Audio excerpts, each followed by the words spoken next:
Hello and welcome to episode 13 of Some Like It Real. I'm Bryan. And I'm Veronica. And we're two cinephiles who love to talk movies. We have weekly episodes discussing the newest films, creating lists and drafts, and keeping you updated on the latest movie headlines and awards races. As a reminder, please like, rate, and subscribe on YouTube and your favorite podcast platforms, which helps more people find the show. And share it with any cinephiles in your life. Are you tired of us talking about the Oscars? Well, too bad. Today, we are going to be drafting Best Picture winners. Yes, we have 98 films to choose from, and this is surely going to be an insane draft, so buckle in. And we are not alone. Today, Some Like It Real is proud to welcome the cinematic reel himself, David Gonzalez. David, welcome to the show. How are you doing today? Hey, doing well. Thank you for having me, especially for a draft for Best Picture winners. I did a project on my pod about 2 or 3 years ago where we ranked every single Best Picture winner. So I've seen all 98, so I am ready to go. Oh my God, you have done your homework, yeah. Oh my God, well, can't wait to draft with you, David. But before we begin, Bryan, would you like to explain the rules and categories to our listeners? Absolutely. So we'll each be drafting teams of 6 films, and the categories are 1927 to 1969, 1970 to 89, 1990 to 99, 2000 to 09, 2010 to 19, and 2020 to 25. 98 years, like Veronica said at the top, of winners to choose from. This is going to be so difficult. This is I'm stressed. so unhinged. Oh my God, I'm ready for it though. As am I. And it's time to pick the draft order. Now, do we all have a strategy? Is there anyone that wants to go first? Or are you just like, wherever I land, that's what I'm going to accept? My strategy so far has been wanting the later picks. Like, I think I've gotten either number 2 or number 3 in each draft, and I have not won a draft yet. So maybe I need to shake it up a little bit and root for one. I'm the same. Someone that is an addict to fantasy football and gambling. I hate having the number 1 pick, so I always also love having the number 3 pick. So we're gonna fight for that 3 pick. I love going first. I love going first. I don't know why. I always love to kick off the draft. Plus, I'm a very impatient guy, and if I don't go first, then it's gonna really frustrate me. So I have our names on a wheel. So here we go. It's a cute wheel. Yes, it is. It's very cute. So here we go. All right, putting it up at the screen. First up, we have, oh my goodness. Not me. Oh, Lord. David will be drafting first, and next up, Sorry. it will probably be Veronica. I've gotten 3 a lot. Let's see. Oh, Really? yes, it Oh is. my God. Yeah, there you go. If you were just listening to that, it was me, Bryan. I promise this is not rigged. I swear to God. I'm not purposely making Veronica go last. But Veronica did get her wish. So she always claims that she doesn't want to go first, and she is going last. But you're at the turn. So, you know. Yeah, I get the double pick still. I do That's love probably the better turn. than 2, yeah. You get the double pick for sure. So before we get into drafting today's films, let's go around to talk a little bit about what makes a good, if not great, Best Picture winner. So David, as our guest, you stated at the top that you've seen all 98 Best Picture winners. What's your stance on Best Picture winners as a whole? I think a Best Picture winner tells a story of our time and the moment that we're living in. And it doesn't always work out that way, as we've seen by some of the Best Picture winners over the last 98 years. But I think specifically with when it's a top tier Best Picture winner, it's not just a movie that sticks with you, but a movie that pretty much defines an era or a generation. Like, my favorite film of all time will probably be drafted in this draft, if not by me, by someone else. And I think that movie defined what I consider the greatest decade of all time, the 1970s. So yeah, I think that is what makes a good Best Picture winner. And what makes a bad Best Picture winner, I don't know, you didn't ask me that, but sure, a bad Best Picture winner is a tone-deaf choice that only a group of Academy members see as the proper choice, and everyone outside that window is like, what were you smoking? Yeah, what's bad about a Best Picture is just as important about as what's good about it. Oh So, yeah, fair yeah. I enough. mean, and it is very interesting as seeing all 98. I'm actually one of those individuals that film Twitter is a very interesting world to live in, and Brian knows. I I see conversations on an every year basis around this time about what's the worst Best Picture winner, and we look at stuff like I'm like, listen, Green Book is a bad Best Picture winner, but have you seen Cavalcade? Have you seen anything? Some of these movies from the 30s and 40s. Have you seen Gigi? It's just a very interesting position to be in when you've seen all 98, just to see what a real bad Best Picture winner is, along with the great ones. Of course, I completely agree with that. Veronica, what about you? Yeah, David, I like how you put it that it's it's sort of symbolic of the time and sort of marks where we are in the film industry, in film taste at that point. And yeah, it's like for people who love movies, like it's not the end all be all, because the movies live on no matter what they're awarded. And it might seem like kind of silly to put so much stock into what this large group of people, but still a limited group of people have to say, when their votes and all of that, like to put so much stock into it. But it's sort of it's symbolic of where what we're valuing right now, of what sort of movies get made moving forward. It's a group that's only somewhat recently started to really think about equity in their members, and thinking about what how that's going to reflect with what they value and who they nominate, who wins, things like that. So I think that it can be sort of a marker of progress or of regression. And so I think it's interesting to always look back and see what they picked when you have some distance, some history to put into context, like this one Best Picture when these were the other options, and what that says about it. So I think it's something that is it's a really important to be like on that list of Best Picture winners. Like that really makes you a part of film history. And I do agree. Sorry, before Brian goes, I do agree with that a lot. It's in PTA when he won Best Picture is basically like talked about the 75 lineup, and like that's just what they like today. And it doesn't mean just because you win Best Picture winner, it's the greatest thing ever made. But I do think it's a clear representation of what we were feeling at the moment. I mean, it's and we're on a good run. The 2020s for the most part have been a really good run. But yeah, I agree with you a lot there, Veronica. Yeah, I agree with what you both said. It is interesting when you look at the list of Best Picture winners and then you think about like, oh, at the time maybe that was the right call, but then you reflect and you go, maybe it wasn't the right call. You also think about which films have aged really well as Best Picture winners, but then you also think about the legacy. If a film wins Best Picture, could that enhance a film's legacy or could it taint? And as we've seen with some Best Picture winners, their legacies have been severely tainted by them winning Best Picture. We would probably not even be talking about some of these films if they didn't win Best Picture. But then there are other Best Picture winners that have aged so well, and you think about like, oh, at the time this was a great Best Picture winner, but then also now this is a Best Picture winner that we could reflect on and say that's a great film and they made the right call. And obviously it's all subjective. We all have various takes about like what we think should win Best Picture. And of course, it's not the end all be all. If a film wins Best Picture, sometimes that's a great thing, other times it's not. But it does make you interested in watching the film more because it's like, well, if this was rewarded Best Picture, then I should probably give it the benefit of the doubt. And sometimes it's rewarding, other times it isn't. Thankfully, we're not drafting the worst Best Picture winners today. We're drafting the best Best Picture winners today, our favorite Best Picture winners. And, I was talking with both of you before this draft. This is a very difficult list to compile from, especially since we can only choose 6 movies each. And I have no idea what direction I'm going to go. I'm looking down at the list of films that I hope to get, and I have no idea what to do. Like, I have the backups of the backups. I'm very curious to see how this plays out. And knowing David for so long and knowing that he's drafted many times, not just with films, but like he's a big sports guy and everything. So I'm excited to draft with David. This has been a long time coming, and I always get giddy whenever I draft with someone who loves doing sports drafts and everything. So I'm really excited to see where this goes. I am very I've been strategizing as you've been talking, so.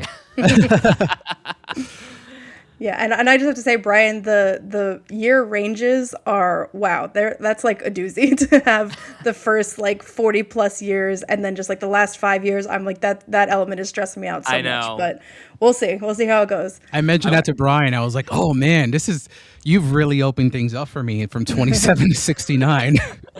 Well, I wanted to make sure that every film that has won Best Picture would be eligible because I've listened to Best Picture drafts from other podcasts and they've only tackled certain decades. And it's like, you can't just tackle two different decades. You got to try to incorporate all of it and everything. So, We're doing yeah, them all. the first category in particular, that was very hard to choose from because obviously that's 40 films to choose from as opposed to others where it's like 10 to 20, or in this case, 20 to 25. That's 6 films to choose from. So I'm very interested to see where everyone's going to go.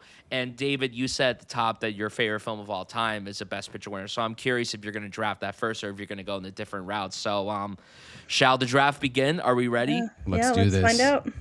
All right, here we go. David, what is going to be your first draft to not only kick off your team, but the draft as a whole? So I am not going to draft my favorite film of all time first because I am strategizing here. I am looking at decades, and I'm looking at the winners of a specific decade right now, and I'm also thinking of votes because I know we have to think about that long term too. And I think there's a movie that's basically every cinephile's favorite Best Picture winner of maybe the last like 25 years. I have a guess. And we're going to start off hot in the 2010s to 2019 range, and I am going to pick the last Best Picture winner before the pandemic. The first international film to win Best Picture. I am going with Parasite as my number one overall pick. I was looking at that decade, and I was like if The Social Network was right there, it would have been even easier. But I can't say, like, looking at the entire decade, I'm not I like Moonlight quite a bit, but in terms of the impact it made on me, Parasite was just on another level for me. Outside of Parasite and Moonlight, I think it was kind of a weak decade for Best Picture. And I think out of all the films that won Best Picture that year, I think Parasite is the strongest of the bunch. And the fact that you have 70 to 89, it gave me a little bit more wiggle room in case my movie gets taken in the next couple of picks. And yeah, what hasn't been said about Parasite? I remember the first time watching that movie in June 2019. And kind of just taken back by all the surprises that movie had and what it was actually trying to say. And I think it's one of those. It's interesting because of the conversations that we had this season about like Sinners. It's this year's Parasite, so on and so forth. The noise in the room, so on and so forth. I felt like everyone needed permission for Parasite, and once SAG happened, it got the permission it wanted. Because listen, I like 1917, but that would have aged awful, really, really bad.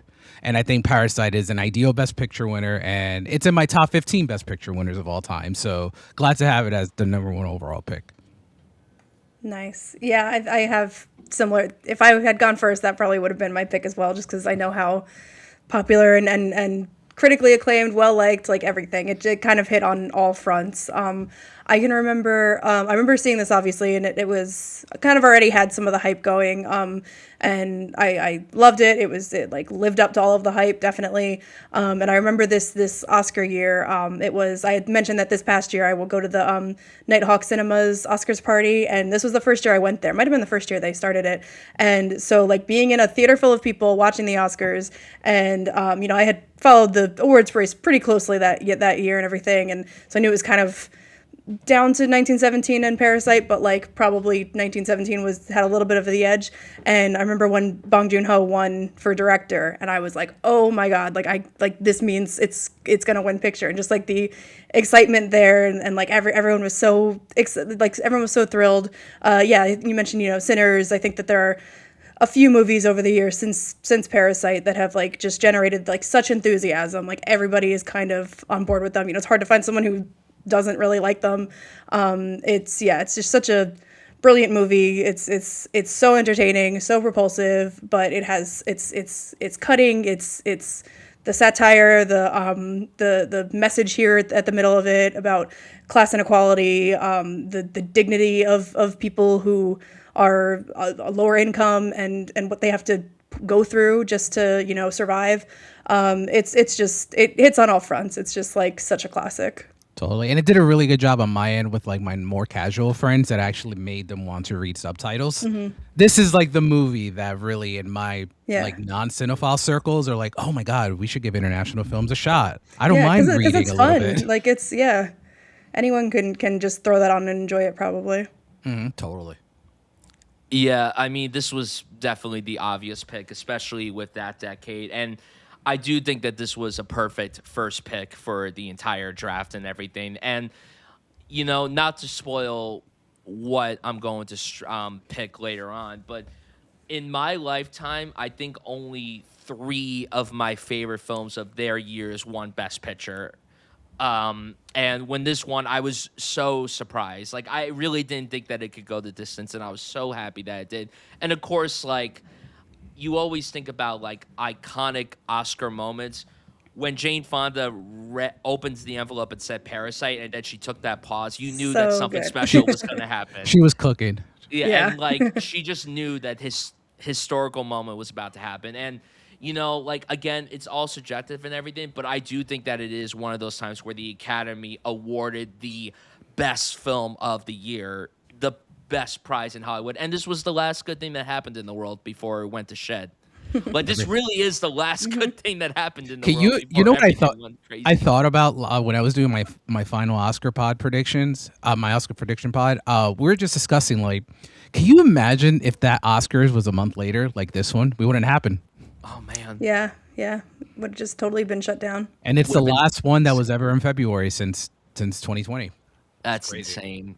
That's insane. That's insane. But yeah, I mean, I remember seeing the film when it came out. I saw it at the New York Film Festival, my first ever New York Film Festival. I went into it blind. I didn't know anything about it. I just knew that Bong Joon-ho directed it.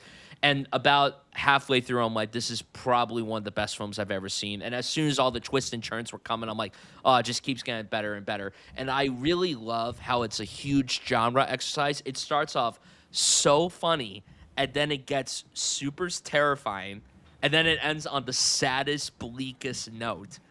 And to me, when the movie ended and the applause was happening, I remember leaning over to the person next to me. I was like, that might be the best film like of the entire decade. That like genuinely, it's a masterclass across the board, and I'm so happy that it won Best Picture. And yeah, I agree with you, David. If 1917, a film that I also like, if that had one picture, it would have aged very poorly. Let me ask you this: I'd be interested to get your insights on this after we draft each of these films. Do you think that there is any other film that could have won in this category or this lineup that would have aged well as a Best Picture winner, or do you think there was no way that anything could have beat Parasite? So Parasite wasn't my favorite film of the year. The Irishman was. That was my number 2 of the year. I don't think of Scorsese. I mean, we all love Marty, of course. I don't think there's been a film directed by Scorsese that has like hit me as hard as The Irishman. I think it's my third or second favorite Scorsese. Like that movie emotionally wrecks me, and just the idea. I think the last time I was on your old pod, Bryan, I think we talked about The Irishman because we talked about Pacino, and like that movie is such a perfect mix of his Goodfellas era with his Silence era. It kind of it's a perfect marriage of the two. And every time I watch that movie, it just emotionally breaks me. It's just as someone that really likes gangster stuff and the meditation of this movie and the idea of like there's a scene towards the end of The Irishman that they're talking to these agents are talking to Bobby, and he's like still not giving anyone up, and then he was like, everyone's dead, you're the last one left. And then we go to the end, the final shot, which is still harkens back to his relationship with Al and Jimmy Hoffa, and he's like, can you just leave the door a little bit open? And it's just oh my God. Because I do think, I feel very confident in saying if Scorsese never won for The Departed, this was going to be it. I just feel like in my bones, this was it. I agree. And I think that would have been a great Best Picture winner. And I don't know how many people would have been angry at that winning. And yeah, oh my God. There were a lot of, That was a a great- good lineup. That was a great good year. Best Picture lineup. That was a really good. Yeah, Best it was a Picture great lineup. movie year. Yeah, I I even- think something like that. I think people would have said, well, Parasite was the cool choice that the Academy just like wasn't ready for. So Totally. it kind of would have been more typical for it to go to the Scorsese movie or the Tarantino movie or something. And the fact that like this just kind of like blew the doors open to an international film winning, like I think it reflects well on the Academy that like they went there, even though I think they had a lot of great options that year. They made the right call ultimately. They made the right call. That's an excellent point because it didn't just win in a bad year; it won in a great year. Oh yeah. Exactly.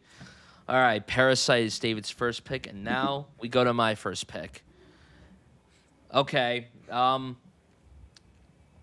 I have no idea where to go first. I'm so stumped. I genuinely don't know what I'm gonna do first. Pick a bad decade, man. That's what you got to do. I will say that, okay, for the decade that I'm going to pick, I wrote down that there's only 4 Best Picture winners from that decade that I love. So I'm going to go with the 2000s.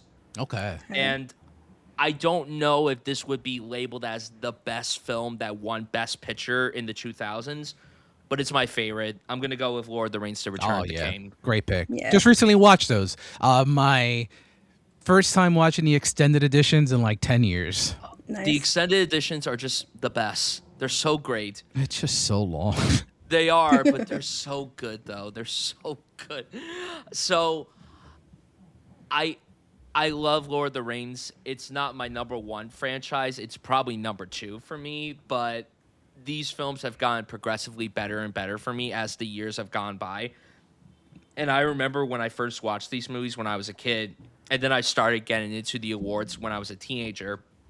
And when I found out that this not only won Best Picture, but every other Oscar it was nominated for, to me, that's so inspiring and that's so base. And, we just drafted Parasite, which could be labeled as a cool Best Picture winner. I think this is also a cool Best Picture winner because you wouldn't think that this blockbuster, fantasy, big budget, popcorn epic would go on to win the highest prize in Hollywood, but it just comes to show how beloved and celebrated this trilogy was.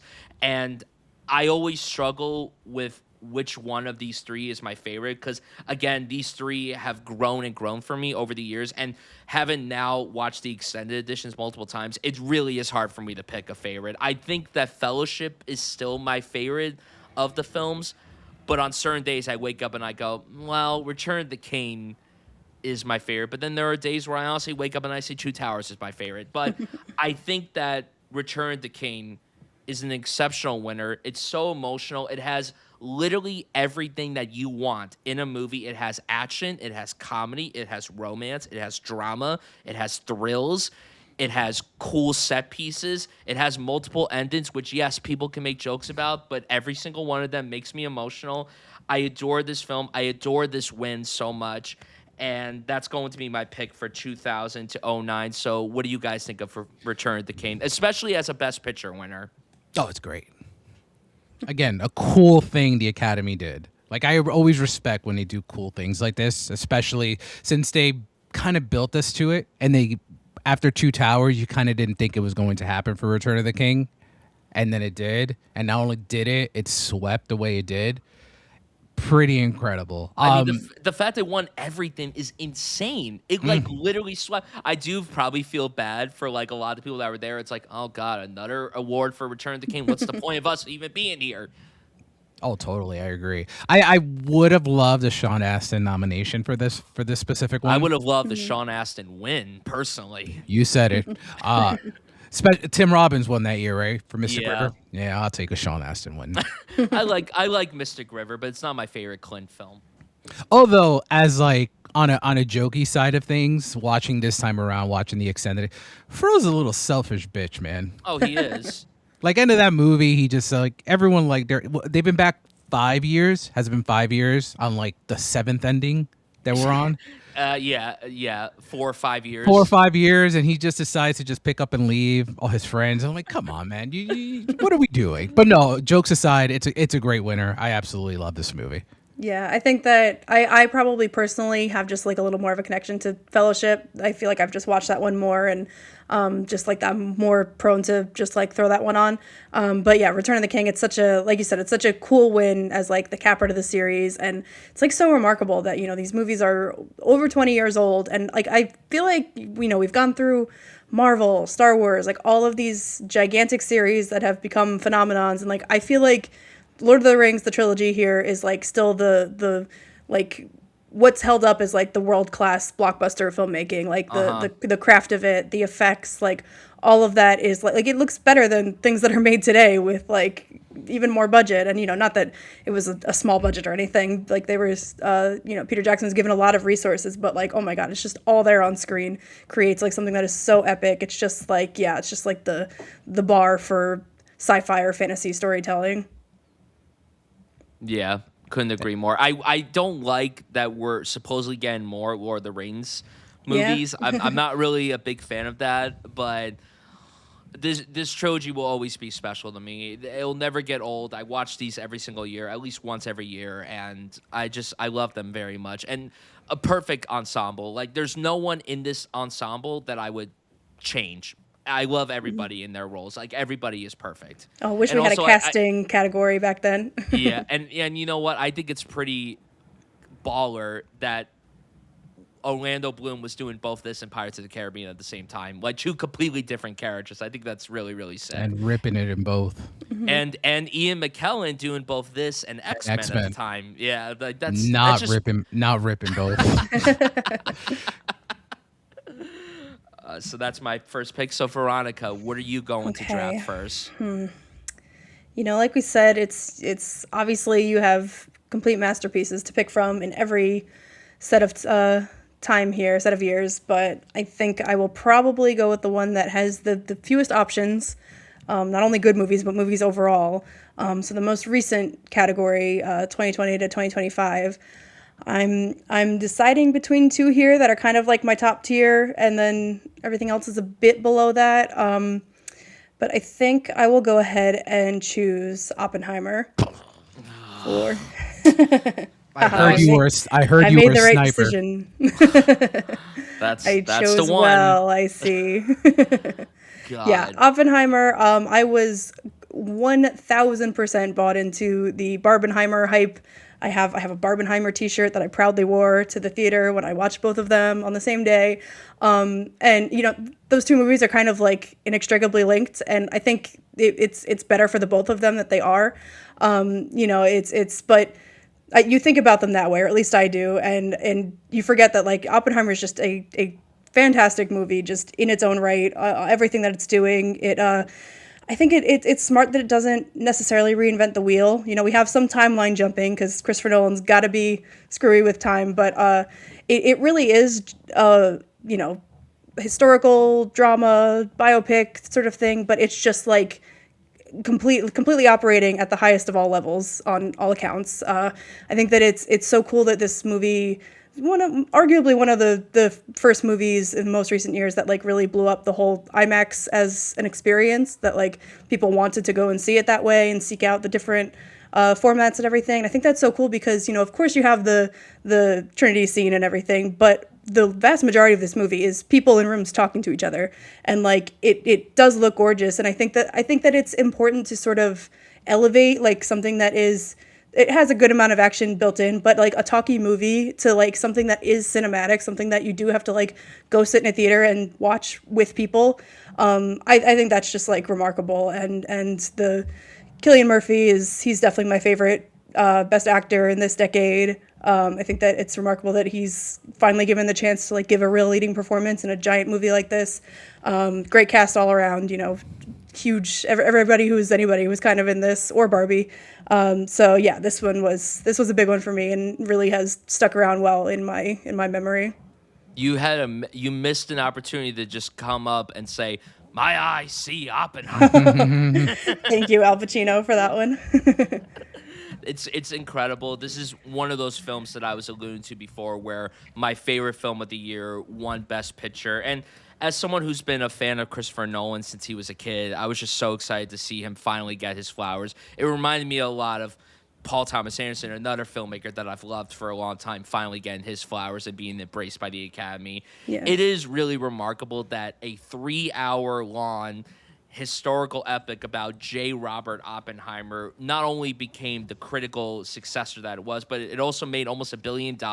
I do think the Barbenheimer factor helped out big time. And then it went on to win all these awards. And I agree with you, Veronica. I do think that Cillian Murphy is my favorite Best Actor winner of the decade so far. It was just so exciting to see him, after working with Nolan for so many years in supporting roles, he finally got the opportunity to headline a film, and then it got him an Oscar. And that to me you're is really a big exciting. Paul Giamatti fan. Were you torn that year between the two of them? I was very torn. Because The Holdovers was very high in my favorite films of that year, and Paul Giamatti is an actor that I've been waiting for to get an Oscar forever, but his time will come. I do think that they made the right call. It would have felt very weird if they awarded Oppenheimer all these Oscars, but then didn't award Oppenheimer himself the Oscar. It would have felt like another Best Picture winner. Birdman? Yeah, like Birdman, or the film that won Best Picture after this.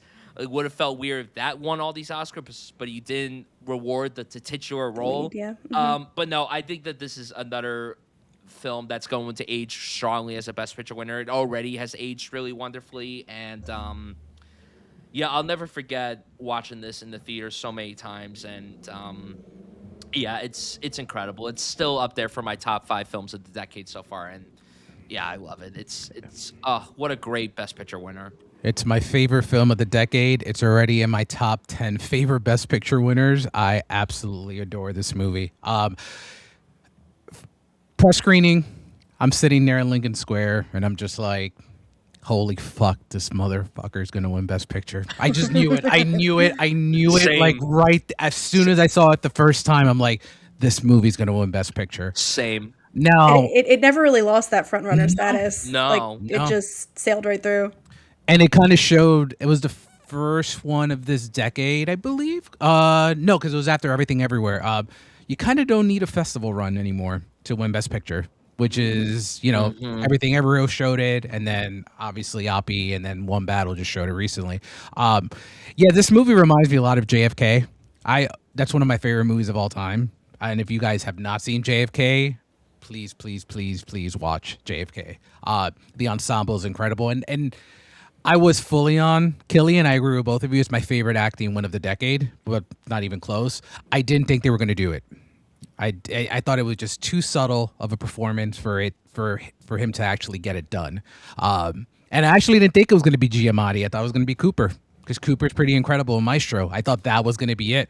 I remember watching Maestro and seeing that, you know, when he conducts that orchestra in the end of the movie, I'm like, oh, well, I guess Cillian had a nice run. I thought the same exact thing. I literally, I saw that with a mutual friend of ours, Ezra. Shout out Ezra. And I was like, oh, God, Cooper might go the distance. He might win after that scene. Yep. And then once the Globes happened and then Critics' Choice, I'm like, all right, it's not going to happen. Hopefully Cillian gets it, and he did. And this movie, my favorite score of the decade. Yes. Also as well, Ludwig is about to win 2 in a row next year, probably. Yeah. And that, our modern day John Williams. But yeah, Oppenheimer is an all-timer. It's an excellent pick. What was that tweet that you mentioned a few weeks ago, Veronica, about Nolan and Coogler? Right. Coogler and Nolan share joint custody of Ludwig Göransson and IMAX cameras, and they just switch off every couple of years. He's not allowed to work with anybody else. He doesn't need to. It is going to be interesting, though, because we're going to get more than likely John Williams nominated score, and then we're going to get our modern John Williams Ludwig with another nomination next year. Which is that's true. It'd be interesting. What? To live in a time where we have both a Nolan movie and a Spielberg movie coming out this year, what a dream. Love to see it. Love to see it. Okay, All Veronica, right, you get to draft another pick. Yes, let me see. I think that I'm going to dip back into a category that one of you has already chosen from.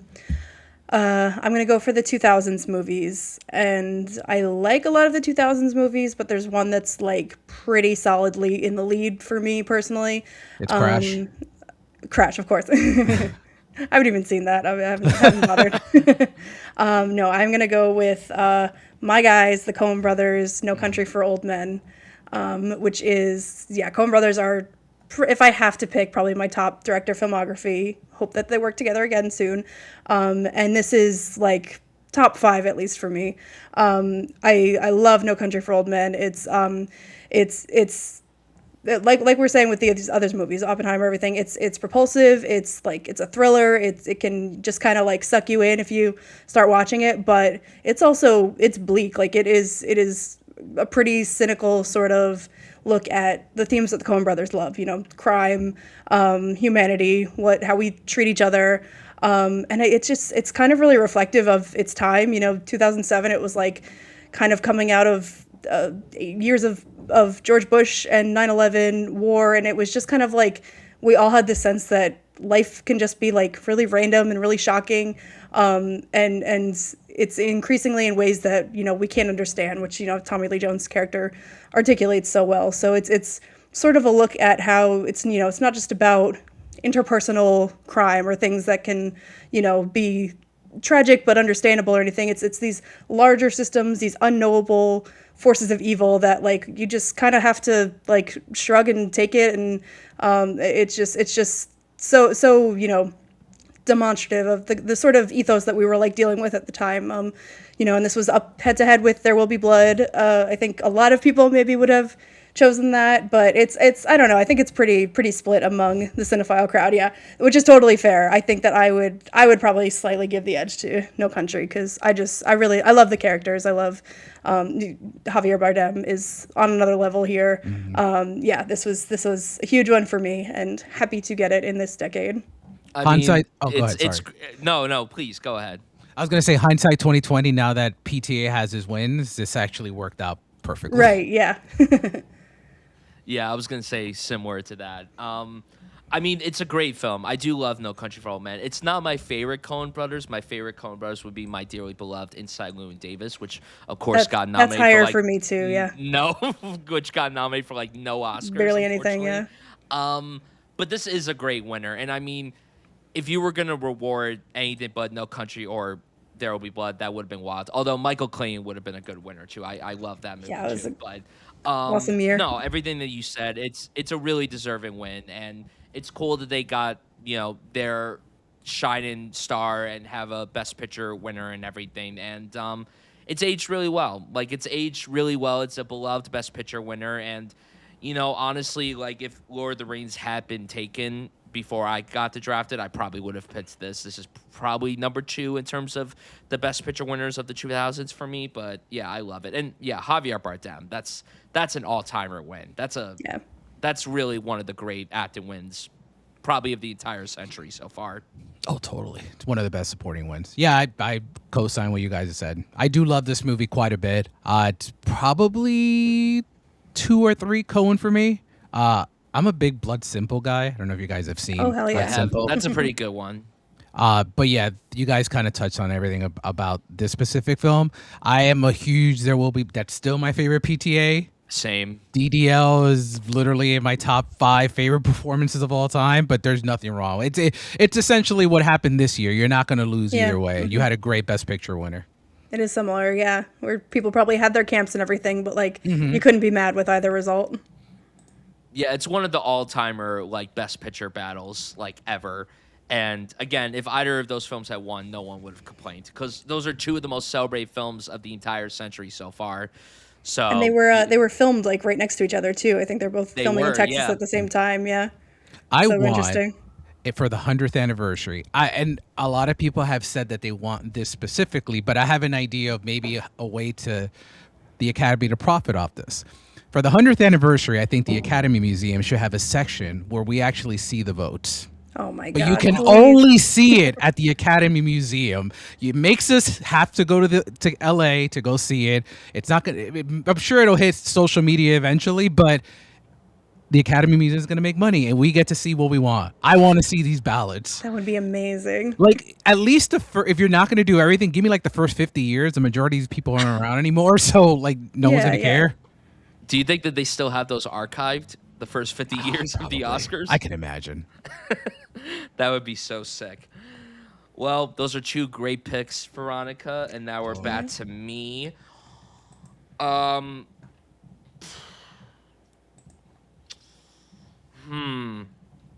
Okay. I think I'm gonna go with one of the bigger categories. I think I'm gonna go with 70 to 89. And I'm between two films. Wow, Try this is Would you say it's a part one and a part two? possibly. I hope you pick part one. Um, Or Driving Miss Daisy's right there for the hell taking, yeah. my friend. Like it Hell yeah. really is one of the most impactful winners of all time. I'm gonna Not go with Spike the Lee's cup of tea, but it could be yours. It invented Uber. No, I'm not gonna go with any of those. I'm gonna go with Amadeus. Oh, okay. Nice, nice. Great pick. I'm gonna take this one. So this is a film that. So the first time I saw this movie, I was way too young, and I just don't think I was the right age to watch it. I remember they put this on in 7th grade music class, and when I was watching it, I was bored out of my mind. I'm like, what is this? Like, why am I watching this? And for that, like 15 years, I hadn't watched the movie. And I had purposely said I want to watch the movie in the theater. So last year, my local nonprofit here in Jersey screened the director's cut, or no, the theatrical cut of Amadeus. And my whole perception on it changed. It literally gave me the Frank Reynolds meme where he was like, I get it now. And that was literally me. When the movie ended, I'm like, okay, I understand why everyone says that this is one of the best films of all time.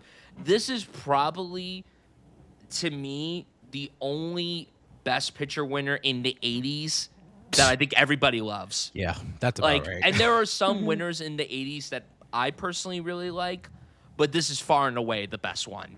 And, you know, it has all-timer performances. F. Murray Abraham, of course, won the Oscar. Tom Hulk, he was also nominated for Best Actor. Milos Forman, this is also not his first rodeo at the Oscars. He obviously directed another Best Picture winner. It maybe could get drafted. We'll have to see. But, yeah, I don't really know what to add about this movie that has been said already. It's timeless. It's reinvigorating. It's so engrossing. And you want to talk about a compelling movie with a lot of talking.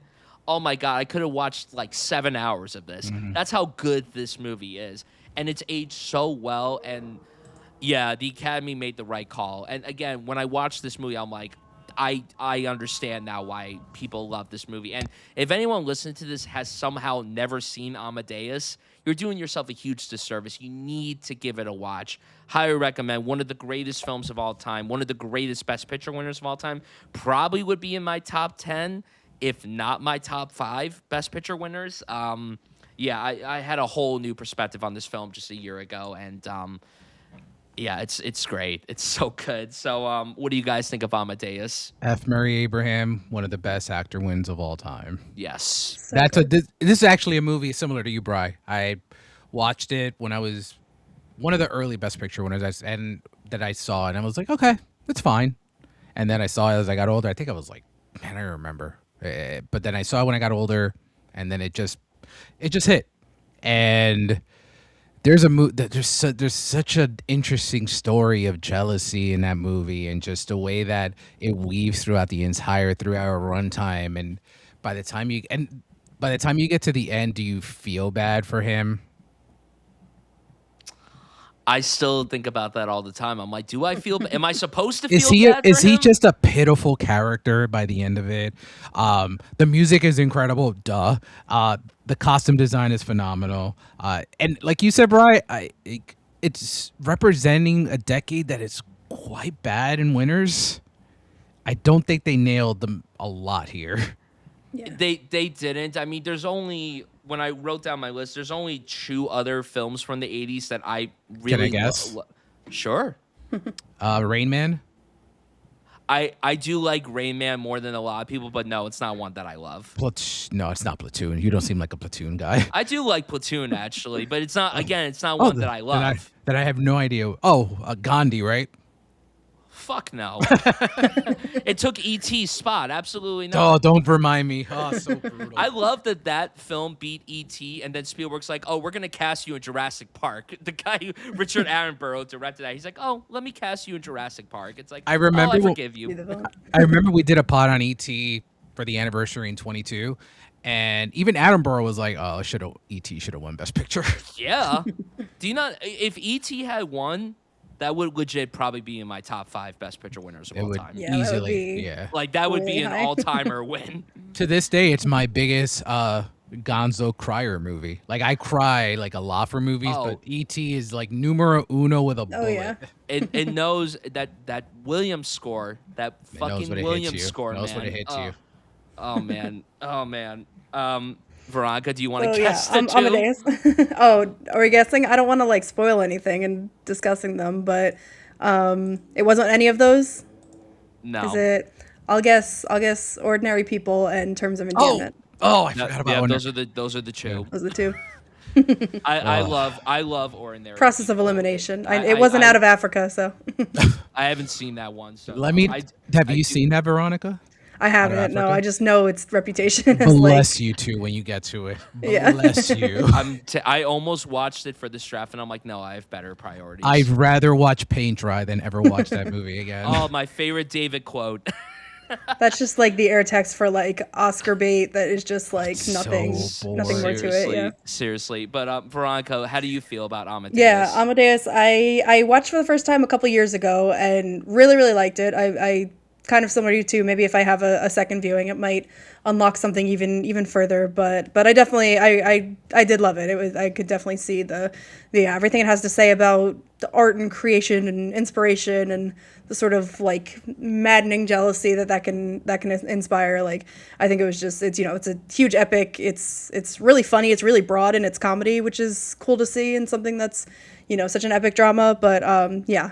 Great pick there. It's not one of my like personal favorites, but definitely a great movie. You'll get to that stage very soon. When Yeah, you I'm watch sure it if I again, watched it you'll again. definitely get to that stage. Because I was like you over a year ago. I'm like, it's good, but not one of my favorites. Now it's No, like I up do. there for my favorite. I love it. Yeah, and especially when you're looking at the '80s and it's kind of a weak field, but yeah, it's just not like a top tier all timer for me.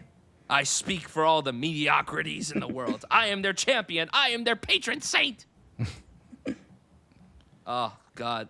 Brilliant stuff. Incredible stuff. All right, David, you get to draft 2 films, so what are you going to pick? Now I get to do what I wanted to do the first time. we I go. will be drafting my favorite film of all time, The Godfather Part 2. I wish I could draft The Godfather as well, just to have both of them. But I wrote notes on The Godfather 2 just in case I got them, because I always love talking about The Godfather 2. I think it's the greatest sequel of all time. It's the greatest prequel of all time. Yes, it is. I think it is one of the greatest, if not the greatest, character studies ever put on film. Michael starts as a war hero, and he ends up basically consumed by this power of being the Don. I think Godfather 2 does a great job of showing the differences between Vito and Michael, and the rise to power and the fall of power, and how Vito was not intoxicated by it the way Michael did. Michael betrays his entire family. Al Pacino gives the greatest performance in the history of movies for me in that movie. To think that he did not win the Oscar for that, and what won that lovely lead actor is not available anywhere to see. I have not seen Harry and Tonto. I have no idea if it's good. I have no idea if it's bad. I have no idea what Art Carney is doing in this movie. But whatever it is, it's not doing what Pacino's doing. Talk about ensembles. John Cazale as Fredo in this is just very, like, De Niro is doing a lot of work here and rightfully wins the Oscar. It's my favorite supporting actor win, probably after Ledger in The Dark Knight. Yeah. But what Cazale does here is on another level. There's a specific scene in 2 where Michael tells Fredo to come to Cuba, and they're both sitting there just having a discussion, and you could see it's all basically Pacino working with his face here, and just talking to Fredo, I'm like, I wish we did this more. And Fredo wish he had that relationship that he used to have with Michael. And then you lead to the scene 5 minutes, 10 minutes later, where basically Fredo just spills the beans that he's working in with Hyman Roth. And then, we have that, you broke my heart, Fredo. I know it was you, Fredo. You broke my heart. But the scene for me is where he forgives him, air quotes. and he just gives him the hug with the score playing in the background, and you know Michael's about to do what he's going to do. Kind of reminds me a lot of, have you guys watched The Sopranos? Oh yeah. New Jersey representation. So I think that's my favorite. That's probably the best show to me ever made, and it kind of reminds me. Spoiler alert for a show that's 25 years old. When Tony kills Chrissy, that's like the point of no return. Even though Chrissy by then was the most unreliable member of the Soprano family, he still basically killed the person that he was going to bring to the top eventually. And I think when Michael kills Fredo, his soul is gone. And yeah, this movie is, as you can see, it's pretty special to me. The first one's my second favorite film of all time.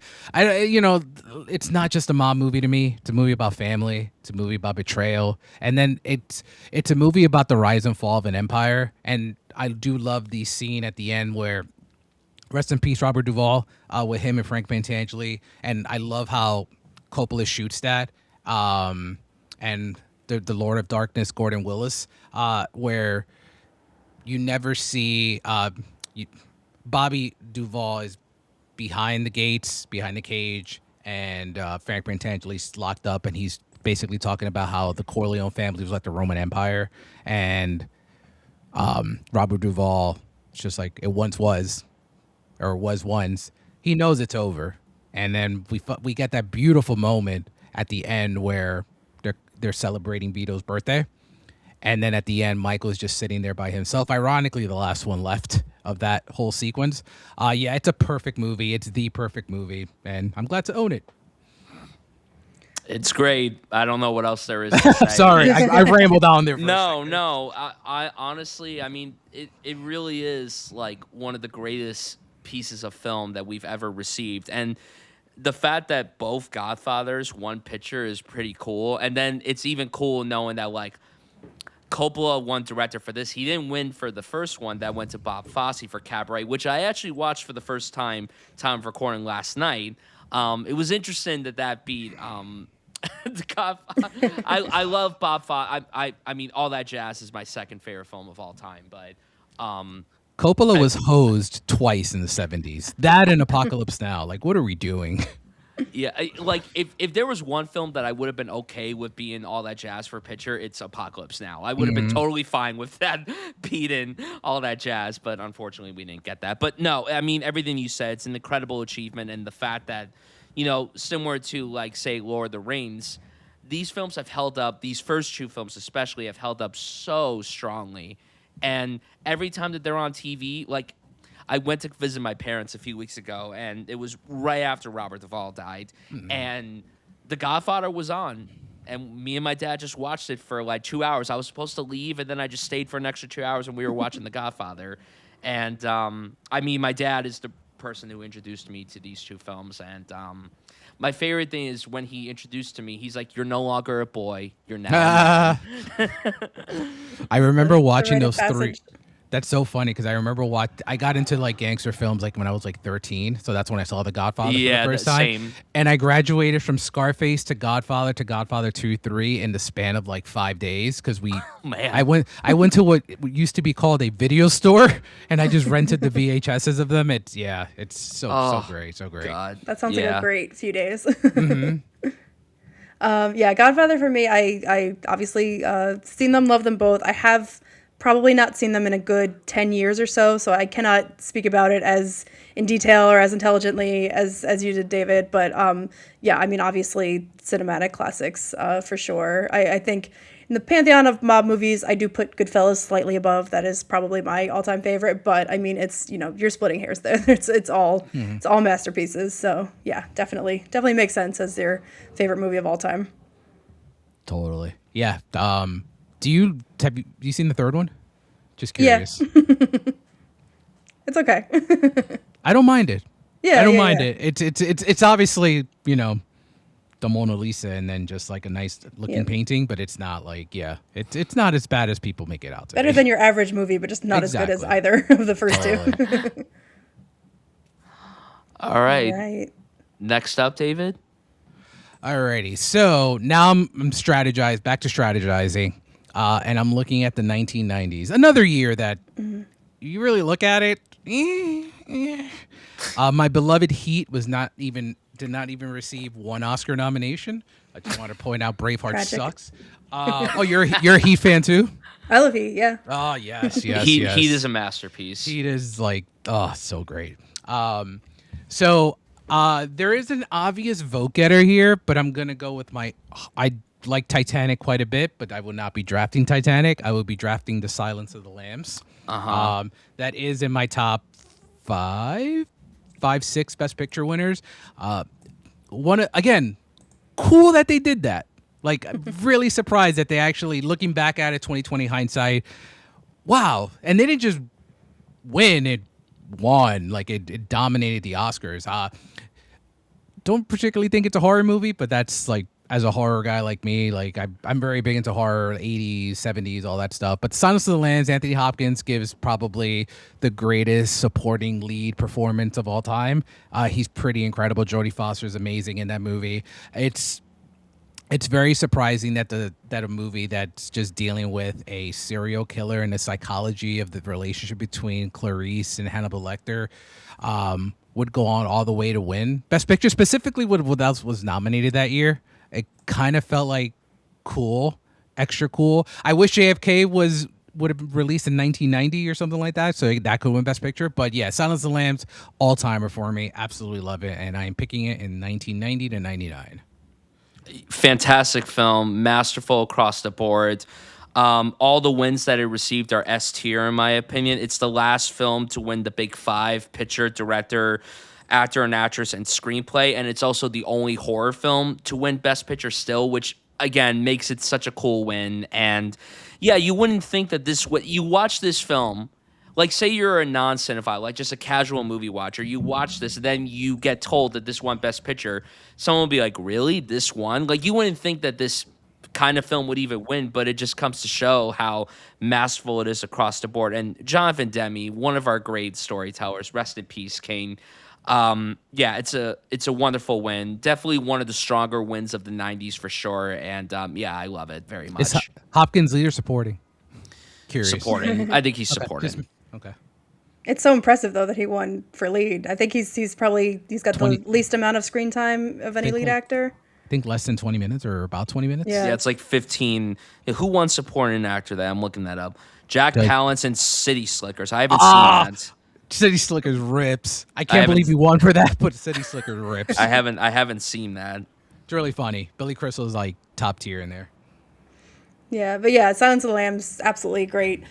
Horror thriller. I feel like it came up a lot this year in conversation with Sinners, a similar kind of genre-ish movie that was getting all of this acclaim and everything. And yeah, I think that Anthony Hopkins, Jodie Foster, both of them are just that's like top tier iconic roles for them. Just the crime element of it, and just the fact of Clarice's the shot of her in the elevator with like she's this like tiny little thing and like all of these intimidating sort of FBI guys around her, and just the fact of her like her will throughout the movie to like persevere no matter all of the obstacles and everything. And it's just a really, really well done movie with heart and thrills and like just about anything you can ask for. And yeah, I think kind of the theme of all the movies we've picked so far is like you could just like you watch 5 minutes of the movie and it's like, okay, my afternoon's gone. Like I need to watch the rest of it. It's propulsive. It's thrilling. It's something that like most people could sit down and just enjoy if you're okay with some of the, more thriller aspects of this one. But yeah, awesome pick. So good. I love the fava beans and Chianti line and I love that so much. It's so good. And anytime you get spoofed by Jay and Silent Bob in a Kevin Smith movie, you've made it. And this is one of those movies. The most recent Zootopia had a... Oh, yeah, that too, yeah. Yeah, I mean, looking at the 90s, I mean, you guys haven't drafted. There's just like this and 2 other movies, and I think that's it. Yes, that's exactly it. That's exactly it. And it's a really good movie decade, but the wins were not aligning. I always look at because a lot of people talk about 1999 as like one of the greatest movie years of all time, and that representation, the Best Picture. I don't like that movie. And just seeing like the fact that something like Eyes Wide Shut wasn't even nominated just says like a lot about that decade. Yeah, that's not my. That's a great year in film, but it's not my favorite year in terms of the Oscars. Thankfully, that film will not be drafted today. So now we go into my next pick. I'm gonna go with 2010 to 2019, and I'm going to pick probably the second most beloved winner of the decade, and that's Moonlight by Barry Jenkins, of course. Um, it's funny. So every draft that we've done so far, La La Land had been eligible in every single one. And if it had won Best Picture, it would have been eligible for today's draft. But thankfully, it didn't end up going that way. Now, I do like La La Land a lot. I've said this on every single draft that we've done so far. But I think Moonlight is the superior film. It's not my favorite film of that year, but I think that they did make the right call by giving it to the film of that time. And the fact that it was this little underdog and then it went the distance and then it ended up taking Best Picture is so impressive to me. And we've said this a lot throughout the years. It's a very influential film. It's a very special film. I love the fact that something so small like this ended up winning the biggest prize in Hollywood.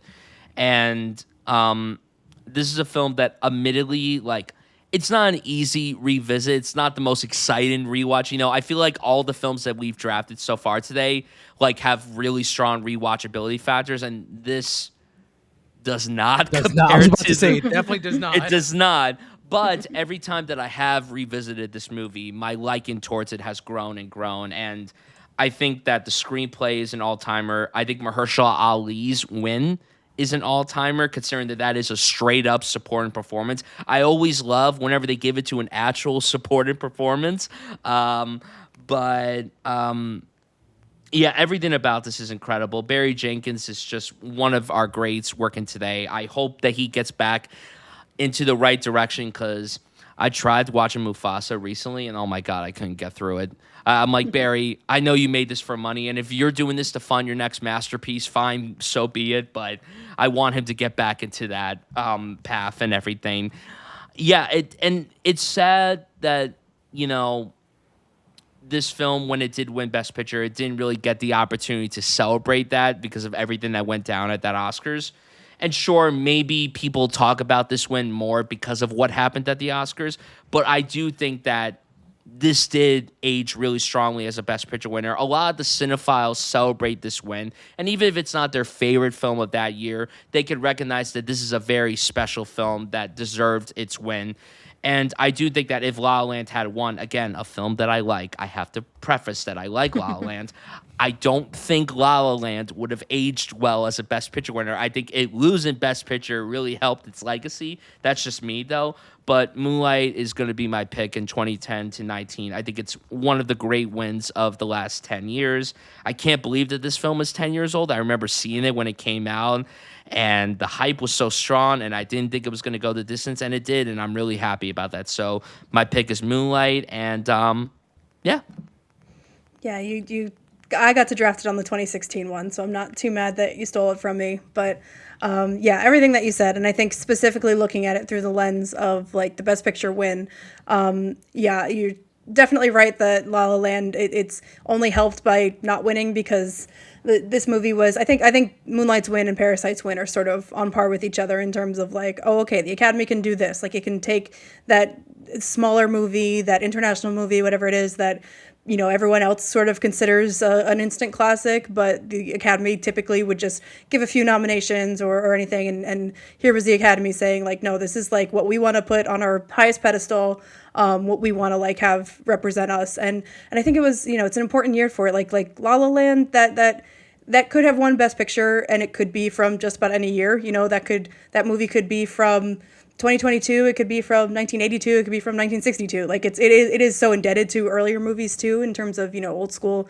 musicals and stuff. But Moonlight, this was right after the first Trump election. I think that was really in the air. I think that was really tied to what was on people's minds, and the fact that this really small budget, small cast movie centering on a Black queer character, that was really important for the Academy to elevate that at that time, and I think it helped a lot of people feel like they're being seen, they're being valued, in this great history of film as being Best Picture. So I think it's just one of the most important wins, in addition to being just a brilliant movie like we've talked about. I really like La La Land too. I like La La Land too. I went on a journey with La La Land. I like That it a was my lot favorite now. film of that year. I loved it so much. I was one of those. I mean, I loved Moonlight. Moonlight was like my number 3 or 4 of the year, so it's not like I was like super upset that Moonlight won. But yeah, you guys, I've only seen it twice. So when you mentioned Bryan, like that's a tough rewatch. It's a tough rewatch, but I do agree with a lot of sentiments that you guys said. Mahershala's again, love when a supporting performance wins for supporting And I actor. love his speech too. I rewatched his speech this morning, and it was just 3 days after his child was born. So it was like a really exciting speech and everything. And it's the superior of the Mahershala wins. I mean, I don't think that's a hot take at all, but No, you guys haven't mentioned it, but one of the last aspects I'll mention on the movie that I really like was the Bertel score. That Yes. score's pretty Yes. spectacular. Bertel is just one of our greats working today. Oh, totally. But yeah, I mean, Veronica kind of mentioned my feelings on. I said something like this in like 2017 about it. Like just like with the election just happening, it kind of just everything there changed the momentum of Moonlight winning Best Picture, and yeah, it's a great winner. No hate there. Sounds good. Okay, so that my pick now. All right, let's see. So Driving Miss Daisy on the board. Driving Miss Daisy still Crash out there. is still on the board. Green Green Book. Book still on the board. I'm shocked you've left me all of these great movies to pick from. Around the World in 80 Days, Steven Spielberg's favorite movie, the The Greatest Show on The Earth. Greatest Show on Earth is still on the board.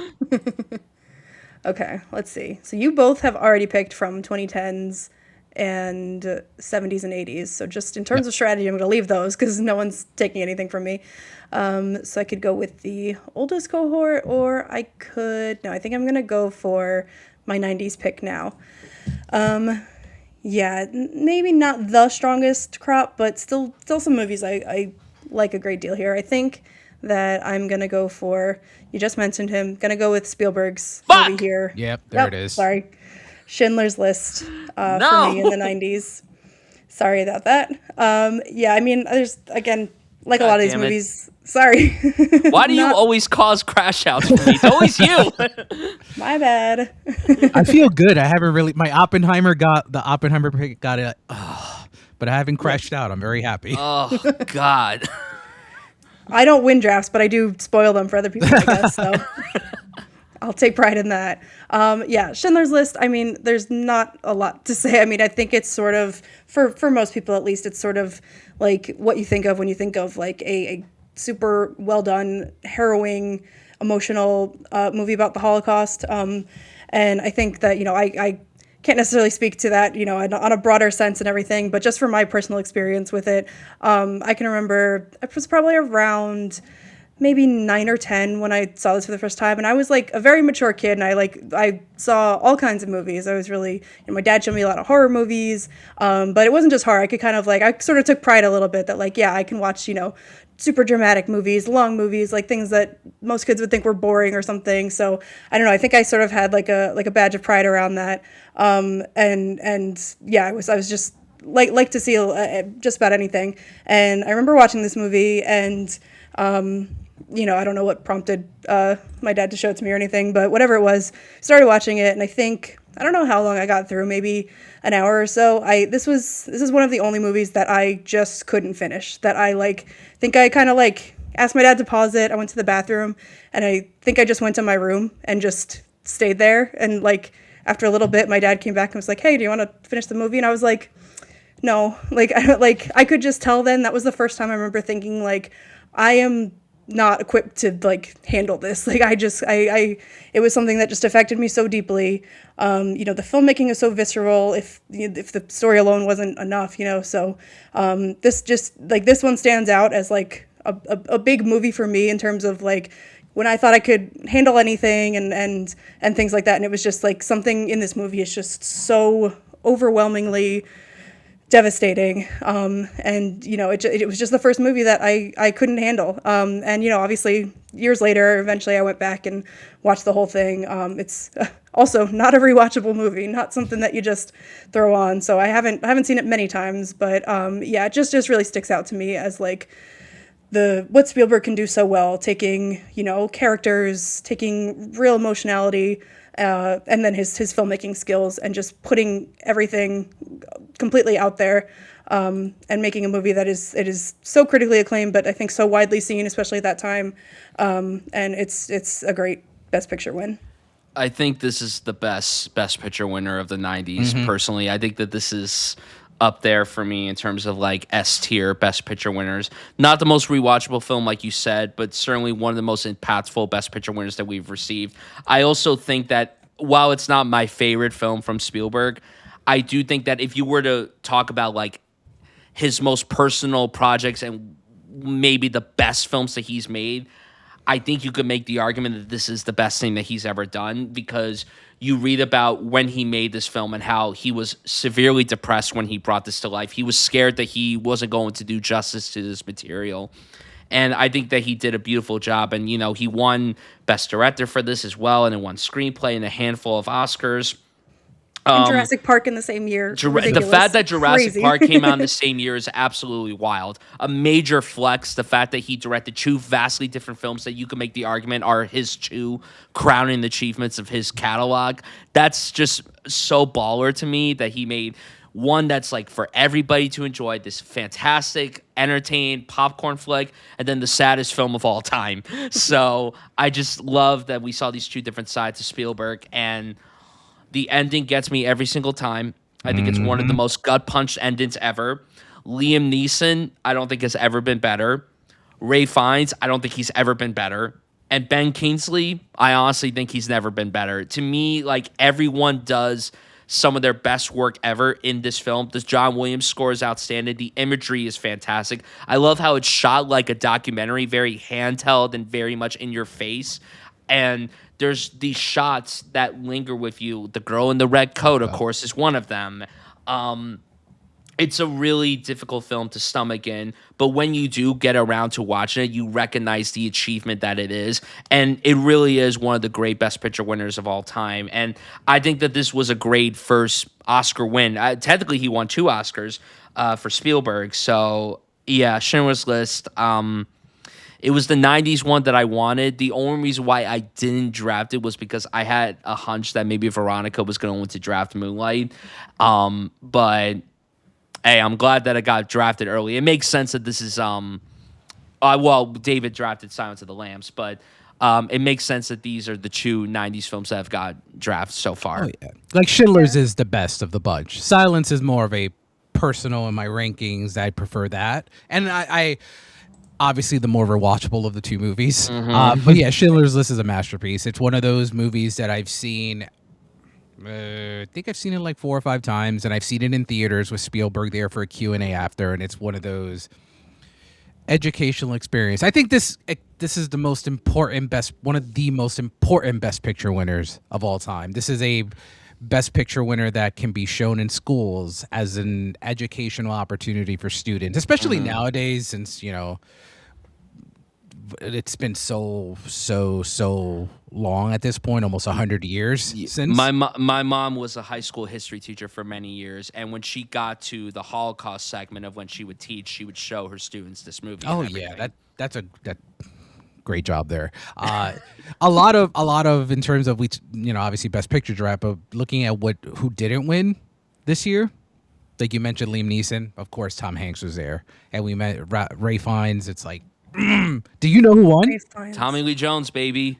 All right. So you kind of mentioned like as you grow older and you find out, oh my God, this movie won Best Picture. When I grew up, I watched The Fugitive a lot, like an insane amount. When I found out that movie was not just the Best Picture winner, nominee, but the fact that Tommy Lee Jones won Best Supporting Actor for that movie is just it's insane. You wouldn't even think that that's an Oscar performance at all. No, it's just listen, I saw The Fugitive when I was like 7 years old, and even at 7 years old, I'm like, what? This guy won an Oscar? Like, what are we doing? I love that performance, but to beat Ray Fiennes is absolutely it's ridiculous. It's insanity. I think that Ray Fiennes hasn't gotten a lot of Oscar love in the most recent years because I think a lot of people think he has one already, and they're probably just like, he was in Schindler's List, The English Patient. Like they just kind of assumed like, yeah, he must have gotten one at some point. Funny but you mentioned nope. that because last year when he was nominated for Conclave, you know when they do those anonymous ballots or something, someone Yeah. actually said that they just assumed that he had already had an Oscar. So you were spot on there. We need to raise awareness. Should have won for this. Should have won for Grand Budapest. Hell, I would have been. I would have been fine if he won for Conclave. I wouldn't have been angry with that. I do think though this is an all-timer. Spielberg, I think I would say it's probably like top 2-3 greatest years ever for a director. Like Coppola's Yeah. up there because he had The Conversation and Godfather Yeah. 2 and, Yes. and Best Picture, but like it's unmistakably like one of the best of all time. And he's no stranger to putting out 2 movies in a year. My favorite film of all time is Catch Me If You Can, and that came out the same year as Minority Report. I think that this is the superior Spielberg year, though. Like, Oh, yeah. Oh, yeah. Jurassic Park and Schindler's It's List are hard both to argue, 5-star films in my book. So Jurassic Park is my second favorite Spielberg film after E.T. So yeah, I would 100% agree with you on Yeah. there.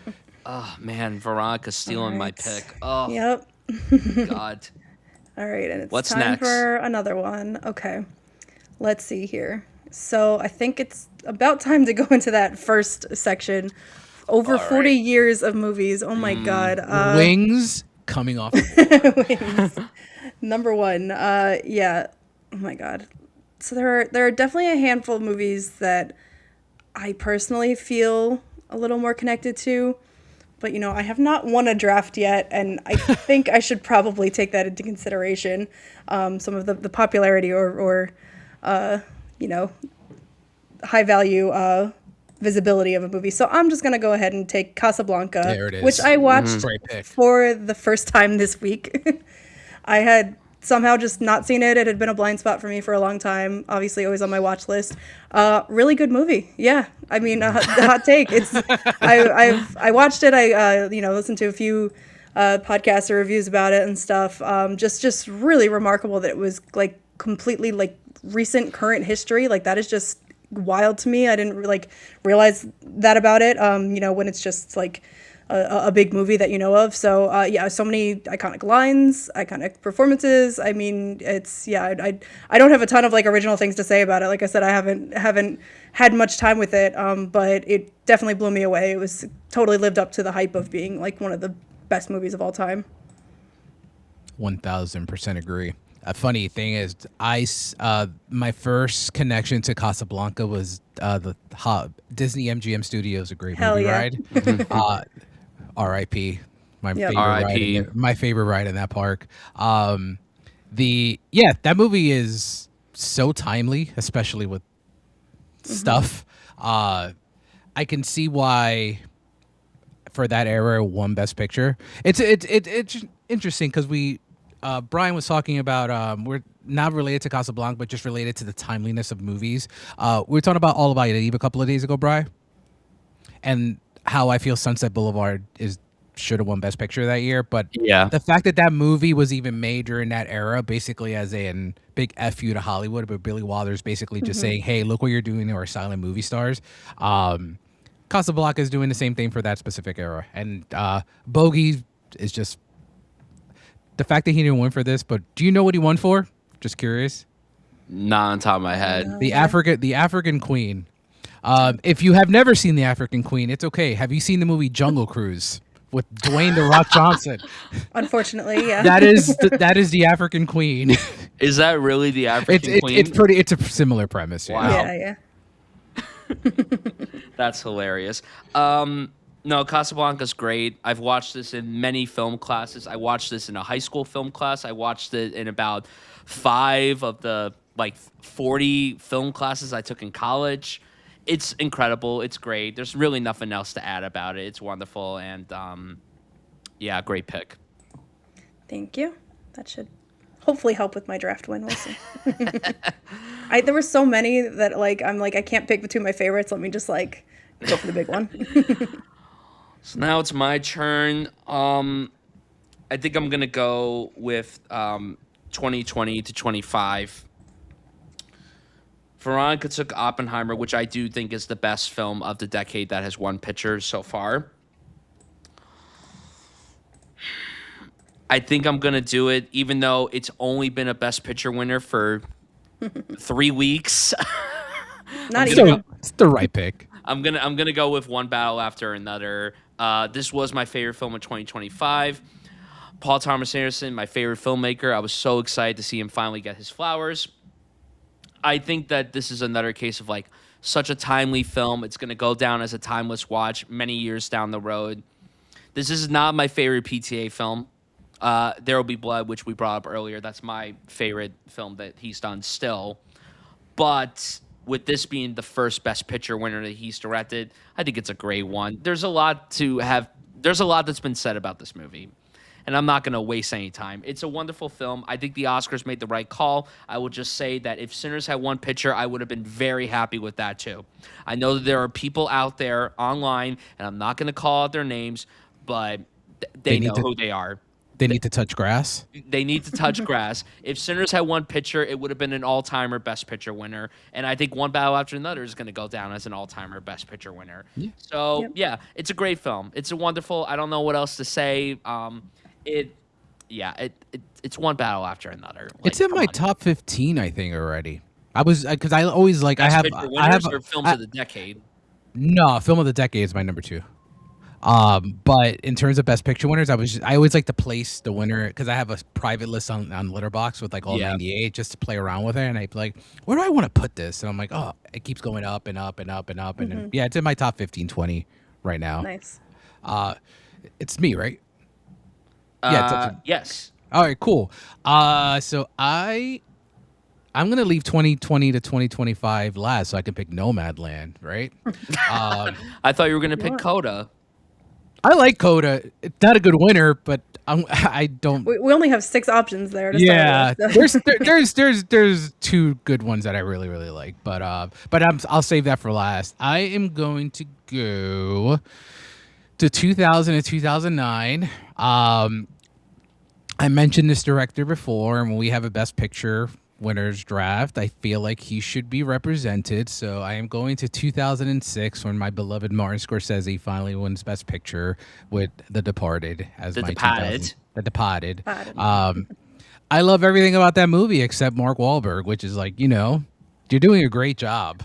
I think I remember, and I don't know if I've ever told Bryan this. So like when Leo became a folk part of our culture, I really didn't think he was that great. And it took Catch Me If You Can, and then The Aviator, and then The Departed. That back to back kind of just, I'm like, yo, this kid is good. This kid is pretty damn great. This kid has potential after all. Yeah, like Gilbert Grape I didn't see till later on, so it was basically Titanic and Romeo and Juliet were the first 2 things I saw of him, and all we went. The movie as a whole, it's a very unique Best Picture winner, and I think it's a great film. I don't think it's not one of my favorite Scorsese films. I think it does benefit from the fact that like, hey, Scorsese's never won. We're gonna do this. But the movie's quite interesting in the directions that it goes, specifically the end. Because how do you guys feel about the end of The Departed? I'm a big fan. You are a fan of that. I love The Departed. It's not one of my top 5 Scorsese, but it's probably like in my top 10. That's how I am. I'm a big fan of The Departed. I haven't rewatched it in a long time. I sort of just by default have it like mid-tier Scorsese for me, but I need to rewatch it again to really get all the details. 20-year anniversary, perfect time to watch it. Oh, totally. But I know I have a really good friend of mine that lives in Boston, and he basically praises it. It's one of his favorite movies of all time. Just the idea of like how they handled the city and everything. Like he thinks they handled Boston in that area perfectly well. But yeah, Scorsese, Departed, have to have it. My favorite thing about this movie is Leo constantly squinting his eyes throughout the movie. Yeah. This was like the beginning of the squinting eyes. When he's in that therapy session with Vera Farmiga, and he's just like, why don't I just get a bottle of scotch and a handgun to blow my fucking head off? I love that. I don't know why. I love that moment so much. And just seeing him wear a Red Sox hat, kind of based as hell. My dad's a Sox fan, so it's kind of cool seeing Leo. Oh, really? Boston. Yeah, my dad's a Sox fan and everything. I know, crazy. Yankees won 3-0 today, just in case anyone cares. Thank you for bringing that to my attention. No, I mean, like, it is unfortunate that this is the film that got Scorsese his long overdue Oscar, but it's not like it's a bad No, film. no, it's It's just not. like this is the one that he got his first Oscar for. Listen, Yeah. you drafted Ordinary People, right? No, Oh I no, you did drafted Amadeus. Amadeus. That was one of his I, other that two. was one that he should have won for. I am on the Raging Bull. I mean, I love Raging Bull too. I probably would have given it to Raging Bull too. And then obviously Goodfellas. Yeah, that he should have won for. When we do the inevitable Best Picture losers draft, I wonder who's going to draft a Goodfellas. We just That's did. We gonna be just did. high. We did one on the pod this year. Goodfellas. I drafted Goodfellas with I think my fourth pick. Fourth pick. That's crazy. Yeah. That seems like an easy number one pick. No, Pacino and Godfather 2 was my number one pick. All nominations. Yeah. That makes Yeah, sense. nominations and Best Picture losers or who didn't get like for example, like Do the Right Thing wasn't nominated, so you could have drafted that if you Crazy. wanted to. Yeah. Crazy. But yeah, it's just interesting. I'm glad that he has his Oscar. It's just a very I love the movie, but it's just a very unique winner. But it just shows that decade it was just pretty dog shit. Yeah, pretty mediocre. It's also just like not a film that you would think would win Best Picture. It's like such a mainstream like crime thriller. So then when you find out that this is like a Best Picture winner, it just blows my mind. But it's But you also think of what came before this. what won the year before? Crash. Yeah. So So you're only going up. You're only going up. Do you think that Leo should have been nominated for this because He he got got nominated for the nominated for the Blood wrong Diamond movie. instead? Yeah. I don't think he campaigned for this either. Yeah, I was trying to find information on that. You know who should have been nominated for this? Jack Nicholson. No, I know. You're I'm like, thinking. Jack, who? I'm thinking. I Do thought you know were like- Pacino was rumored to play that role? to play the part. Yeah. Costello? Yeah, Costello. And then wasn't De Niro supposed to play Martin Sheen's role? And then we ended up getting in the Irishman. But Nicholson, do you think, because that should have been a nomination, like he should have been nominated. Yeah, he should have been nominated for that over Mark Wahlberg. And I don't hate the Mark Wahlberg performance, but I don't like him. I haven't liked him since Boogie Nights, and I don't even think he's that great in Boogie Nights. I like him in He Ted. won for most Boston performance. Yeah, right. There you go. I like him in Ted. There you go. I like Ted. I like the other guys. That's probably my favorite. Oh, I like that one too. I love. Oh, I when like the other Derek guys, too. Jeter. You should have shot A-Rod. Alrighty. So I'm up again, right? Yes. Yes. Okay, great. All right. So I'm going to take it to 1927 to 1969. I'm glad to have my third favorite Best Picture winner after The Godfather 2 and Godfather 1. I am going to draft Billy Wilder's The Apartment. That I was really hard. hoping that you would say the other Billy Wilder film so that I could draft The Apartment. That was going to be my plan to pick that next. I'm sorry. It's okay. It's my second favorite Billy Wilder movie. Billy Wilder is in my top 5 favorite directors of all time. He's one of the greats. He's one of the Yeah. best. So this is a very interesting movie because it balances comedy and tragedy very, very well. The movie's generally really, really funny. But it also deals with like loneliness. It deals with depression and exploitation of the workplace. Jack Lemmon is something special here. I think he is so great. Quick story on Fred McMurray. So, my first exposure to Fred McMurray was on an episode of the Lucy Desi Comedy Hour. So, for any listener that is into I Love Lucy, he was in basically like this. He played himself, and he was just like, it's a comedy performance. And seeing this in Double Indemnity, I'm like, whoa, Fred McMurray, what are we doing? But he is slimy, conniving. He plays the role really well. And Shirley MacLaine is just a sweetheart in this movie. Heartbreaking by the end, but it's a movie that I didn't think when I first saw it was a movie that actually won Best Picture, one of those. And then I find out it won what it won, and it's a very special movie for me. It's one of those movies that every time I watch it, I find something new to love about it. And yeah, easy pick for me. Glad to have it in the robust 1927 to 69 era. So I keep almost drafting this. This was like the I'm next runner up for sorry. me on our. No, I already made my pick here, and I went with Casablanca. But on the romance one, I was like waffling between this and West Side Story, which I also could have picked now. But yeah, it is always just like on the tip of my tongue. But I absolutely love this movie. I only watched it for the first time a few years ago, and I remember I picked it as our Valentine's Day movie to watch with me and my boyfriend. And I was like, I've always heard that this is like the perfect romantic movie and everything, and I didn't know that it like got so dark at times, and that just made me love it even more though. Like I was surprised by it, but it really deepened everything, and Jack Lemmon and Shirley MacLaine are just so good. I was Jack Lemmon actually like. I was thinking like there just doesn't seem to be like a sort of modern equivalent to his kind of like screen No. presence. The thing it reminded me most of is some of the like maybe like late 90s, early 2000s Jim Carrey performances when he went into like a little more of a dramatic turn, and there's something like so, goofy and like happy-go-lucky about him, but he's also like just a little bit sad, a little bit like pathetic and lonely, and you can just kind of, that's just kind of like oozing through his like happy demeanor. And so I've always loved that about it. I love their chemistry, love the just striking visuals here in the office, and in the like tiki bar that they go to, and I think that this is like the fact that I'd always just heard of like, oh, this is a great rom-com, and it is, but it's also like so much more than that. It's amazing. Yeah. And I think Lemon plays the everyman very, very well. Yeah. So you never really take him as this over the top guy. He's just, some guy going his 9 to 5, making, being a good sport and just lending out his apartments or his friends to do his thing. Yeah, I'll shut up now.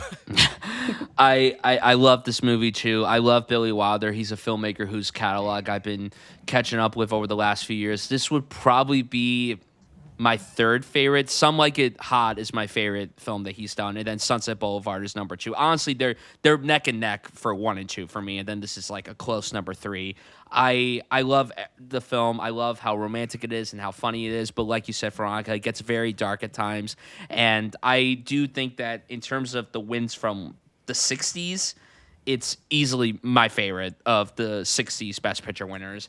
I love it, and I love Jack Lemmon too. I adore that guy. He honestly, like over the last few years, has become an actor that I just love watching his work. And there isn't anyone like him. He's literally just one of a kind. And the fact that he was able to like seamlessly do comedy flawlessly, and then even do like super serious roles flawlessly, that just showed how incredible and eclectic of an actor he was. So yeah, that's a great pick. Yeah. I think I'm gonna go into that category as well next.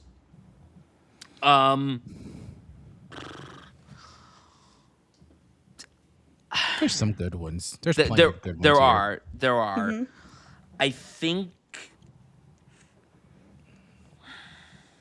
Yeah, we already took 2 of the best, but there's still a lot of great ones. I think I'm gonna go back super early, and I'm gonna go with It Happened One Night. Great pick. Love that. I watched this film for the first time I think last year, and directed by Frank Capra. Directed this, right? Yes. Yes. Yeah, the great Frank Capra. Apparently a scumbag in real life. Apparently a very unlikable person. I was listening to an episode, not to name drop pods. I was listening to an episode of The Big Picture recently, and someone had brought up how Frank Capra was like a bona fide scumbag, and he was like a very unlikable human being, but yet he made these very reinvigorating, like incredible films like this and It's a Wonderful Life and so on and so forth. Many such cases in Hollywood. You think about it. Look at It's a Wonderful Life. He maybe really felt Mr. Potter's vibes. Yes, he had to. He absolutely had to. But I don't have a ton to say about it because I've only seen it once, but I remember really loving it. I love the dynamic between the 2 lead actors.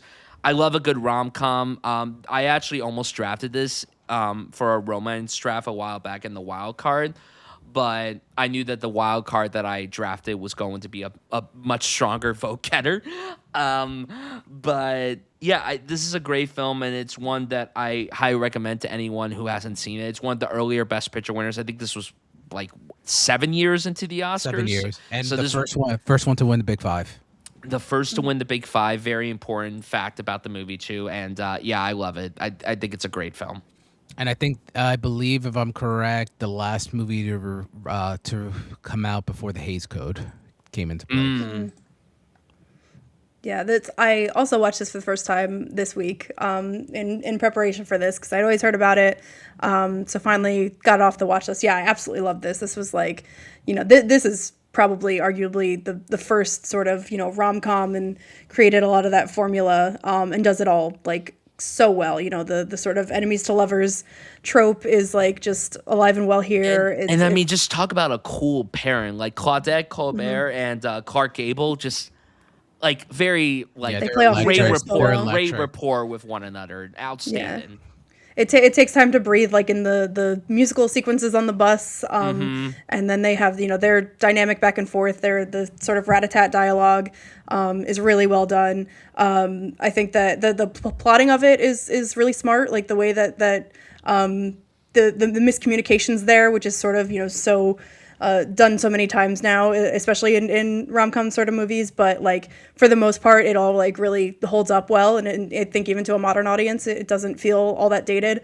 Apparently, after I saw this and was doing a little bit of research about it afterwards, I think that Clark Gable inspired Bugs Bunny when he's like leaning on the fence eating the carrot, allegedly. Hilarious. So that's so funny. Also another like contribution to Hollywood history. It's I feel like it's not one of the best pictures that gets like, it's probably not in every single list of like best movies of all time, but I think that, for people who know, like this is a big one to check out. So yeah, I really love this. Yeah, it's in my top 10 favorite Best Picture winners. It's I'm not really huge on romantic comedies, but this is one of the first ones that really just made me not fall in love with the genre, but made me give it a better chance. And I think I'm more into that era of romantic comedies. And you mentioned Claudette Colbert and Gable. Their chemistry is just undeniable. The Walls of Jericho sequence is pretty awesome for me, specifically the payoff at the end when you finally let go of the drape. But yeah, you guys touched on a lot of that. Yeah. Cool. All right, Veronica, you get your last two picks. So I'm wrapping up here. Okay, so I still need to pick my 70s and 80s, and I need to do 2010s. So looking at my list, very happy with it. It's a lot of war. It's a lot of some pretty dark movies. A lot of war, a lot of deception. Murder, yeah. Josh Peck is in your list. Of all the actors in these movies, yeah. Josh Peck is definitely top line. So I think I will go with one that is, not completely like happy or anything, but sort of a romance fantasy movie that is a favorite of mine, and maybe cinephiles are a little split on it, but in 2010s, I'm going to take The Shape of Water. That is, Guillermo is one of my guys. He's one of my favorite directors. Not my favorite movie of his, but really happy that, in a really strong, I love 2017 as a year, Shape of Water, it was Get Out, Lady Bird, Call Me By Your Name, Phantom Thread. It was like an all-timer lineup for me. And one of the first years I got really into following the awards season. So it's not necessarily even my favorite movie of that year, but I think that in the shuffle of like it being such a popular year, we kind of forget that like this is a really weird movie to win Best Picture, and I think we need to like. I mean, it's known as the fish fucking movie. That's what it's known as. It's a fish fucking movie, yeah, and it also has like the Cold War and like old timey musical sequence. Like there's so much going on here, and it's also just so like thoroughly Guillermo. I think with Frankenstein this year, it's like that's been his dream project for so long that he like finally got to manifest and make real. But that's an adaptation. That's a classic story that's been around forever. Like Shape of Water is just, it's something that's so cool for like him to bring to life and share with all of us. I love Sally Hawkins in this. Love Richard Jenkins in this. Doug Jones, who is the goat of Guillermo's filmography, playing so many different monsters and creatures over the years. And yeah, the fact that, Guillermo he so loves all of his monsters and creatures, and the fact that like the creature gets to be like the leading man in this situation, in this film, like I think that's like a really important movie for the Guillermo fans and for anyone who, this is a really cool like period piece, fantasy. Like there's a lot going on here, and I think that it all comes together like really successfully. So yeah, definitely this is a favorite of mine, even if not the favorite. I can't believe this won Best Picture. It still blows my mind that this took home picture. Yeah, I it's cool. No lie, I think Get Out was probably number 2. So we were it had to have been number 2. It's And I mean that would have been an all-timer win. I think if Get Out had won, I think that would go down as like. Yeah, and I think a lot of people like prefer that, and fair enough. I probably do too. But I mean, you still said think that it's this cool. is a great lineup of nominees, and it is for the most part. There's a lot of really great films in this lineup, and I think that the director lineup that year is pretty awesome. There are 5 very different films. You have a war film, you have a fantasy film, you have a horror film, you have a coming-of-age film, and then you have a costume drama. Like, that, to me, is so eclectic. It's so sick. And, yeah, Guillermo, this is not my favorite from him either. But, again, similar to, like, Christopher Nolan and Paul Thomas Anderson, fiddly enough, both who were nominated for director alongside him. I think it was cool that Guillermo got his flowers for this film. I think that that's awesome. And Richard Jenkins is my favorite performance in this film. I love him so much in this film. And a lot of people don't talk about his performance, which kind of breaks my heart. I didn't mention Michael Shannon too, who's like, this is not a stretch for him. Like he often plays like these intense assholes, but there's just like no one better than him at doing that.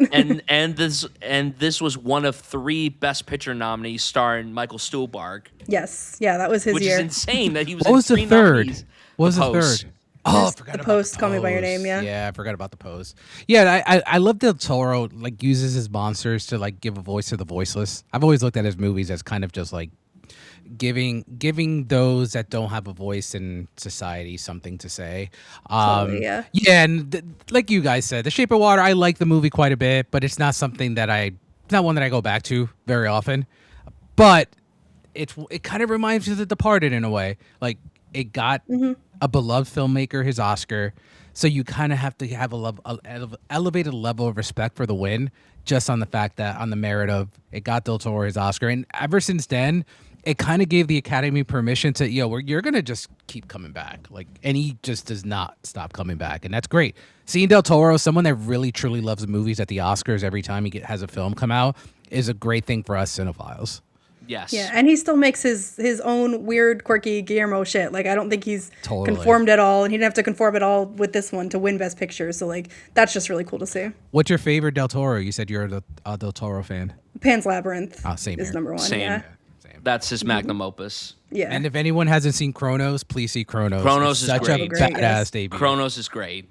And Devil's Backbone. That's so also good. a I great mean- one, too. I even like Blade 2.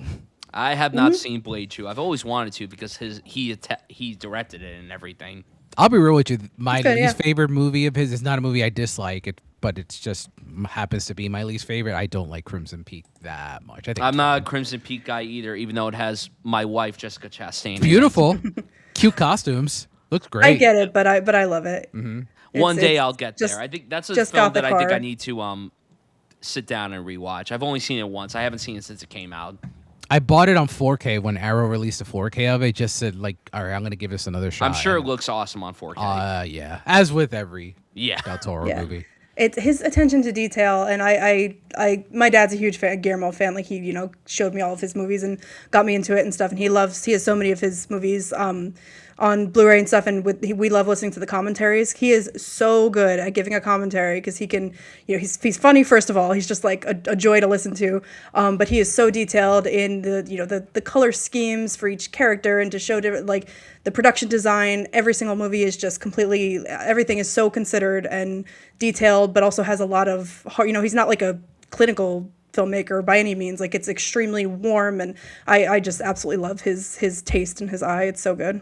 When I went to TIFF this past year and Frankenstein played there, and that's where I saw the film, I had a film that was playing like immediately after Frankenstein ended, and I was supposed to leave as soon as the movie ended. But then there was this discussion with Guillermo after the movie, and I'm like, I have to be here for a Guillermo discussion. I can't miss out on this opportunity. He's And, great to listen to. Yeah. And then I was late for whatever movie I saw after that, and I'm so glad that I didn't miss the conversation because He really is awesome. Just like anytime he does an interview or some like deep dive into his filmography or how he presents a film, it just, oh my God. It's so hard to not love him. What was the movie that you were late for?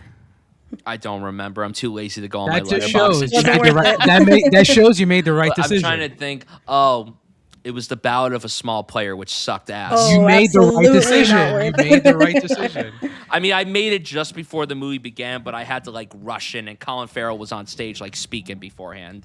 And Well, I was yeah. gonna ask Bryan. You answered the question without me asking. But Veronica, did you see Frankenstein in theaters or just on Netflix? In theaters. Okay, I And was then gonna I got say. to go to a talk back with Guillermo in the afternoon afterwards for the book that went along with it, which was That- just a perfect day. That's awesome. Because I was gonna say, I mean, I can't wait for that to come out on Criterion. Because I actually started watching it again in December on Netflix, and the quality is not Yeah, it's not it. ideal. So I can't wait to watch it in 4K. Yeah, for sure. Yeah, I can't wait to watch that again. All right, Veronica, your All right, last my picks. So last one 70 coming to up. 89. What direction are you going to go with 70 this? to 89. So I have one that's probably more of a personal favorite, but I think I'm just gonna go ahead and snap up The Godfather there. There it is. Like I said, I definitely have not seen these movies in a long time. It's been a good 10 years probably. So I don't have a ton of original stuff to say about it, but very good. Just like much like Casablanca, really good Hot movie. take, very good yeah, movie. you know. I from what I remember, like I said, I haven't. It's been a while, but from what I remember, I think I put The Godfather slightly above Part Two.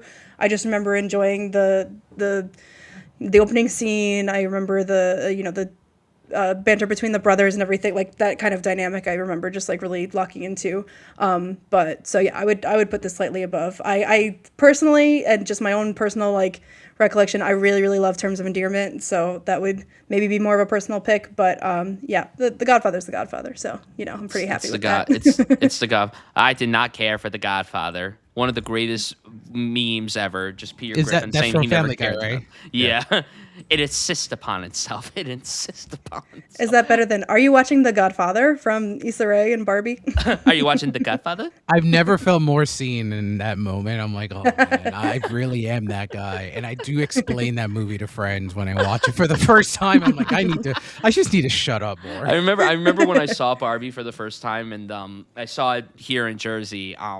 And there weren't many people that were laughing at the Godfather joke, and I'm like, "What is wrong with you people? So funny. Like, this is one of the Bacteria. best jokes of the whole movie." No, it's incredible. I mean, we talked about how great the second one is, and this one is just as good. Like, they're both masterpieces, and there's nothing else to say. Yep. I talked way too much on Godfather 2, so I will give up my time on this one and just say it's a masterpiece. Fair enough. It's incredible, and the toll booth scene is one of my favorite scenes in any film ever. That's just every time I go to a toll booth, I get worried that's going to happen to me. Every time I drive on the Parkway or Turnpike, I'm like, Why? I don't know why I freak out every time. Just don't eat an orange when you do it. Leave the gun, take the cannoli. And we didn't talk enough about Diane Keaton in these movies. Diane Oh. Keaton, pretty amazing. Yeah. Specifically in 2, but the best and funniest part of The Godfather to me is Diane Keaton, Kay Corleone, who I don't like as a character, but I think Diane Keaton's a goddess and R.I.P. But when Michael comes back from Sicily after Apollonia dies or whatever, and she's like, "How long have you been back?" And he's like, "I've been back a year." This woman just leaves all those school children in the middle of the street and just gets in the car, doesn't let the school know. You're like, I'm out. I am out. I'm not. Here's my 2 weeks notice by just leaving these kids in the middle of the street. There's no TA there. I just want to know, like, the deleted scenes. Things were different back in that day. Yep. Because it's 1940, like 1945 or 46 when the movie takes place. So just a funny scene. Great movie, but such an incredibly funny scene to me. Also, I just want to say that The Godfather, to me, has one of the greatest final shots ever. The door closing door on Kay. closing? Like, Yeah. that's a brilliant final shot. Like, that's incredible stuff. Man, great pick. Okay, now we go to my final pick, and the only category left is 90 to 99. You two took objectively the top 2 films of the 90s that won Best Picture, so I guess I'm going to take the third, which I'm between 2 films. and I think everyone knows which two. Wait, what? There's two more. There's two choices. For me, there is. There's one front runner for me. There's definitely one front runner for me too. I wonder if you both have the same front runner. Oh no. I'm sorry, Bryan. No. I don't even know what film David's going. No. You're Forrest Gump. Absolutely not. No. I don't hate Forrest Gump though, but no, that's not going to be my pick. I'm going to draft this again. I don't like to draft the same film multiple times, but I might as well. I'm going to pick Titanic. I'm going to pick Titanic. That's it. My other one was Unforgiven. That was like that, solid. Those were the other two for me. Like the four, like Schindler, Lambs, Titanic, and Unforgiven to me are the best films that won Best Picture in the 90s.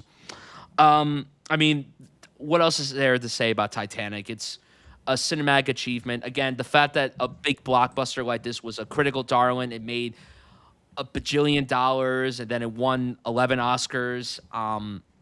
It's incredible that a film that is so appealing towards non-cinephiles went on to win Best Picture and was so embraced by the Academy.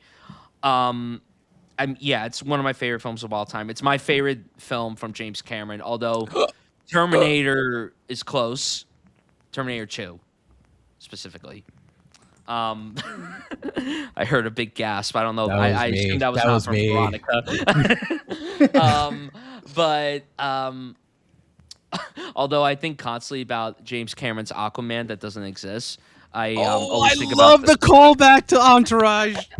That just made the entire episode so worth it. I literally just I put Entourage on in the background all the time. Like it's always a background show. So I literally just got to season 3 when the movie came out, and they're sitting in the theater watching that scene. Then the projector comes out. That's the best episode. That's the best episode of the series, by the way. I adore One Day in the Valley. It's such a good episode. Johnny Drama is like my spirit animal. He should have won the Emmy for that. I hate the heat so much. And then his best moment in the theater when the guy gets up and he's just like, sit down. Sit down. So good. I've not seen Entourage, but I'm enjoying this recap. Oh, it's so funny. And then like they're going to and then like they're gonna fuck that. They already saw half the movie. Give them fucking popcorn or something.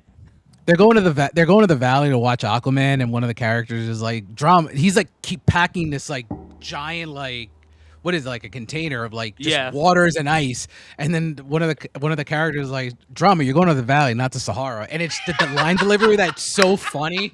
Oh god, Entourage, like for 4 seasons that show was like unmatched for me, and then god, brilliant stuff. So talk about high and then fizzling low. Yep. But no, Titanic, it's great. There's nothing else to say.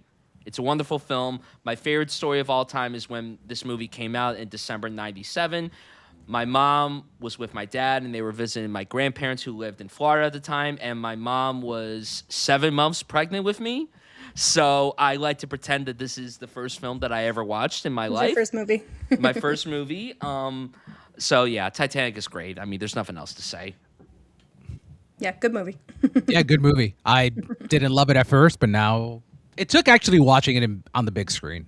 To make me be like, oh, I get it. I want them to re-release it next year for the 30th anniversary. Any chance that I have, listen, more opportunities to see on the big screen is a win for me.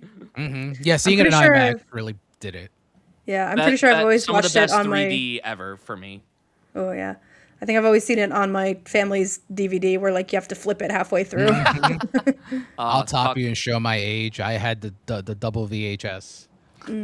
You always come across those VHSs in like thrift stores. I went to a thrift store not too long ago and I saw the VHS there. There was like 5 copies of it, and man, if only I had a VHS player, because it'd be pretty cool to watch the VHS of that. It's like, oh, we gotta take out VHS 1 and put in VHS 2.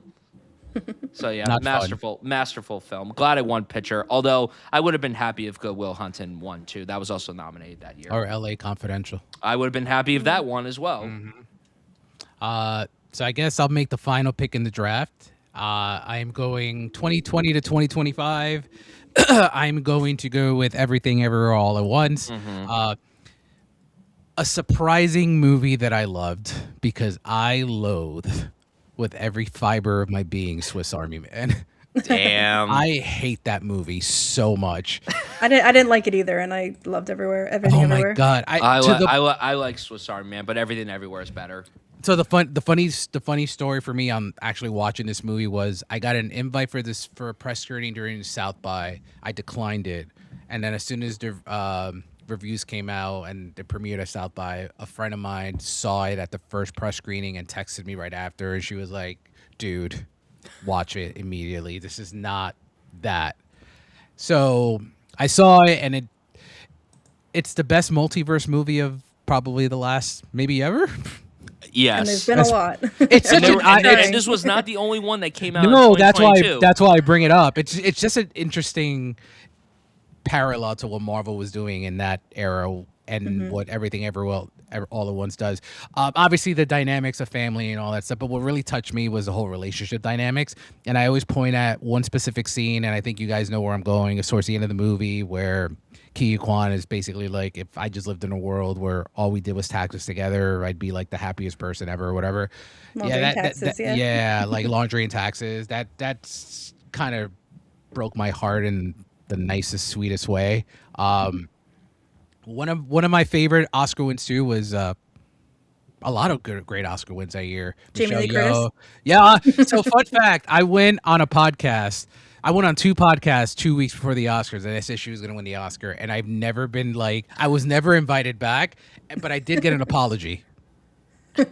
So You were probably like, fuck yes, baby. oh my God, I knew. I just it just saw it coming. There was nothing in that season that was dominating that category. And when she won SAG, I'm like, she's going to win the Oscar. Like, she is the reason that people watch this movie, because like the old 70-year-old Academy members, they're going to put that movie on? I don't think so. So I think that's the reason they did it. It's such a fun ride, emotional ride, great mother-daughter story. There's so much to love about that movie.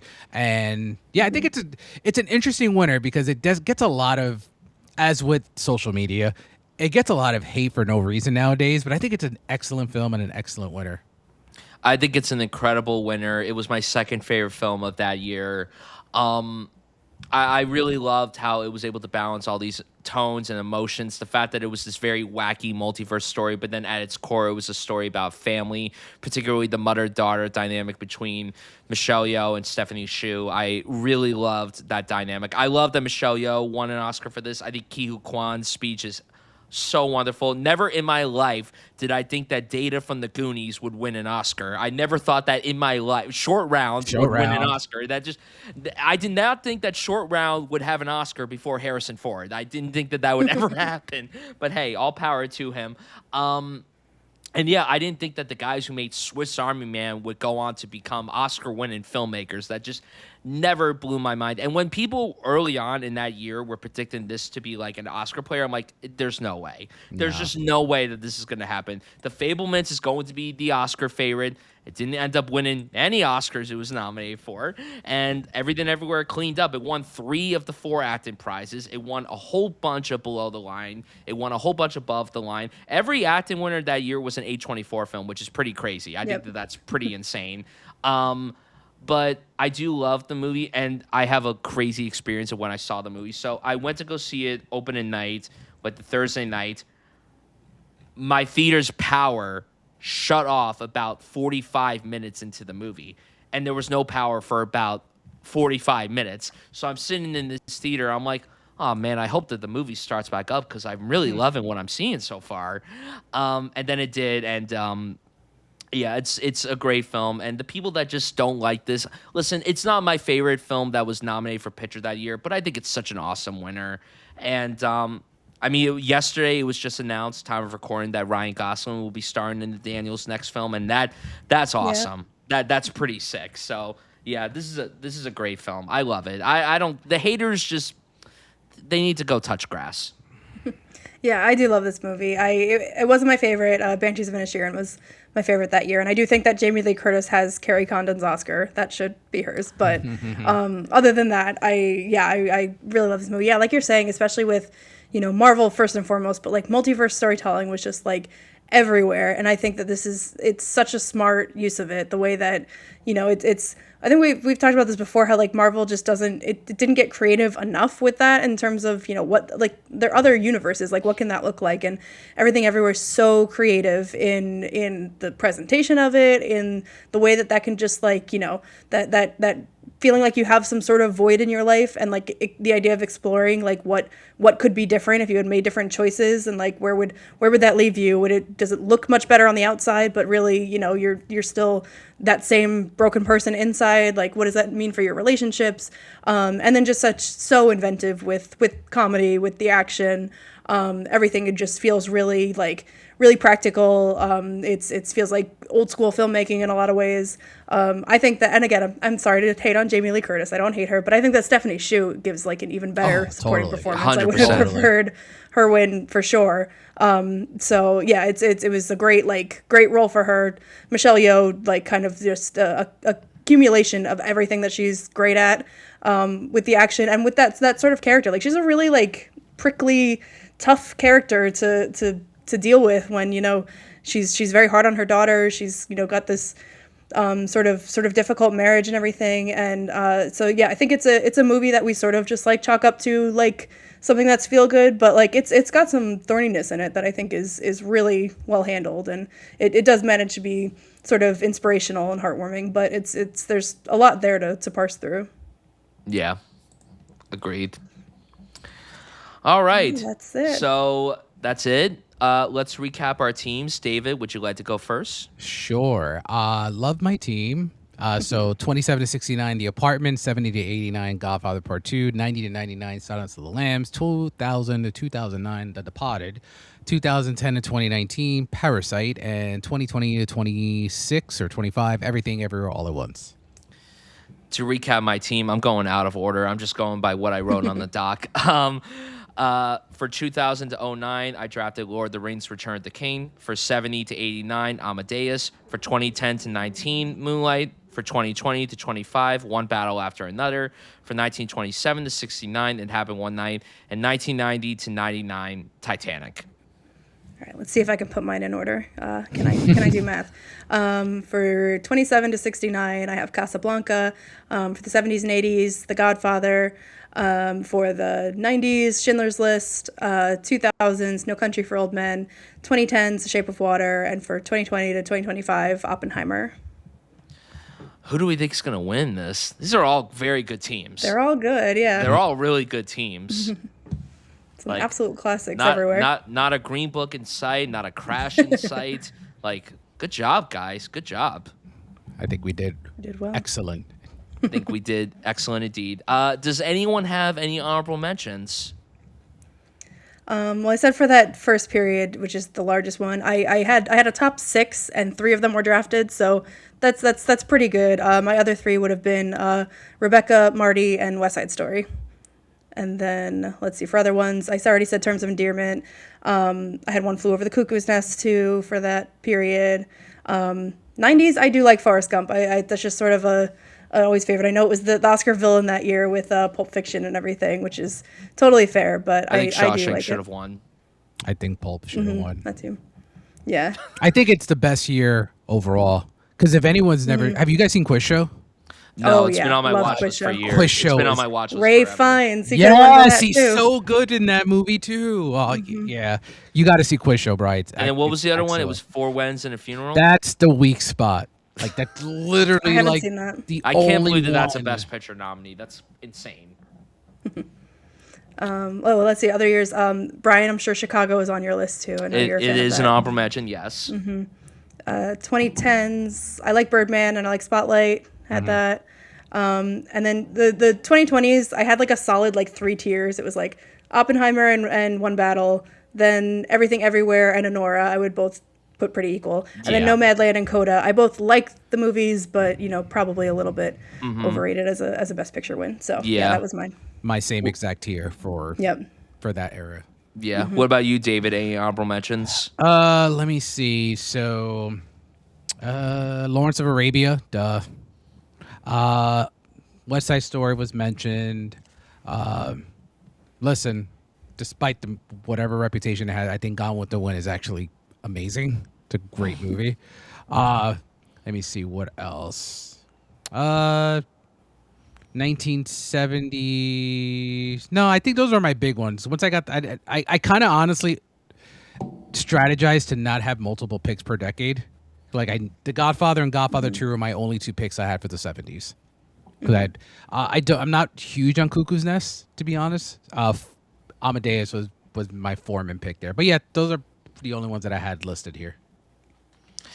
And then for me, just to quickly run through a few. On the Waterfront, I love. In the Heat of the Night, I think is so good. Ordinary People, we brought that up before. I really love that movie. In terms of endearment, that was brought up. I love Rocky. I like Rocky too. I love Rocky. I mean, I like Rocky 2 as well, but I like Rocky. I think Rocky is a very good film. I do like Cuckoo's Nest as well. In terms of other 80s ones, not really many. I don't hate Rain Man. I really don't hate that movie. 90s, my only honorable mention was Unforgiven. 2000s, No Country for Old Men, which was drafted, of course, The Departed, which of course was drafted. Chicago, Veronica mentioned that. I like Gladiator. I like that movie. Me too. Yeah, I like it, yeah. I like Gladiator. Then 2010s, I mean, Veronica, you brought Birdman, Spotlight. Are we not fans of 12 Years a Slave? Do we not like that one? It's good. Never seen it again. I haven't seen it since it came out, yeah. Same. I like that one. Not my favorite Steve McQueen, but pretty good overall. And then 2020s, yeah, Honora would be the only other one. I don't dislike Nomadland or Coda, but you know, like I liked them a lot more when they came out. But in recent years, I just never had a desire of going back. Nomadland just felt like talk about a movie of our time. The movie that was destined to win during that year with how isolated 100%. We all were. It was never going to get drafted, but I think The Artist gets a bad rap. I kind of like The Artist too quite a bit. Do you like Argo? I've liked it less as time gone on. It's fine. Argo, fuck yourself. Yeah, I like it okay. Yeah. Yeah. Yeah, there's so many.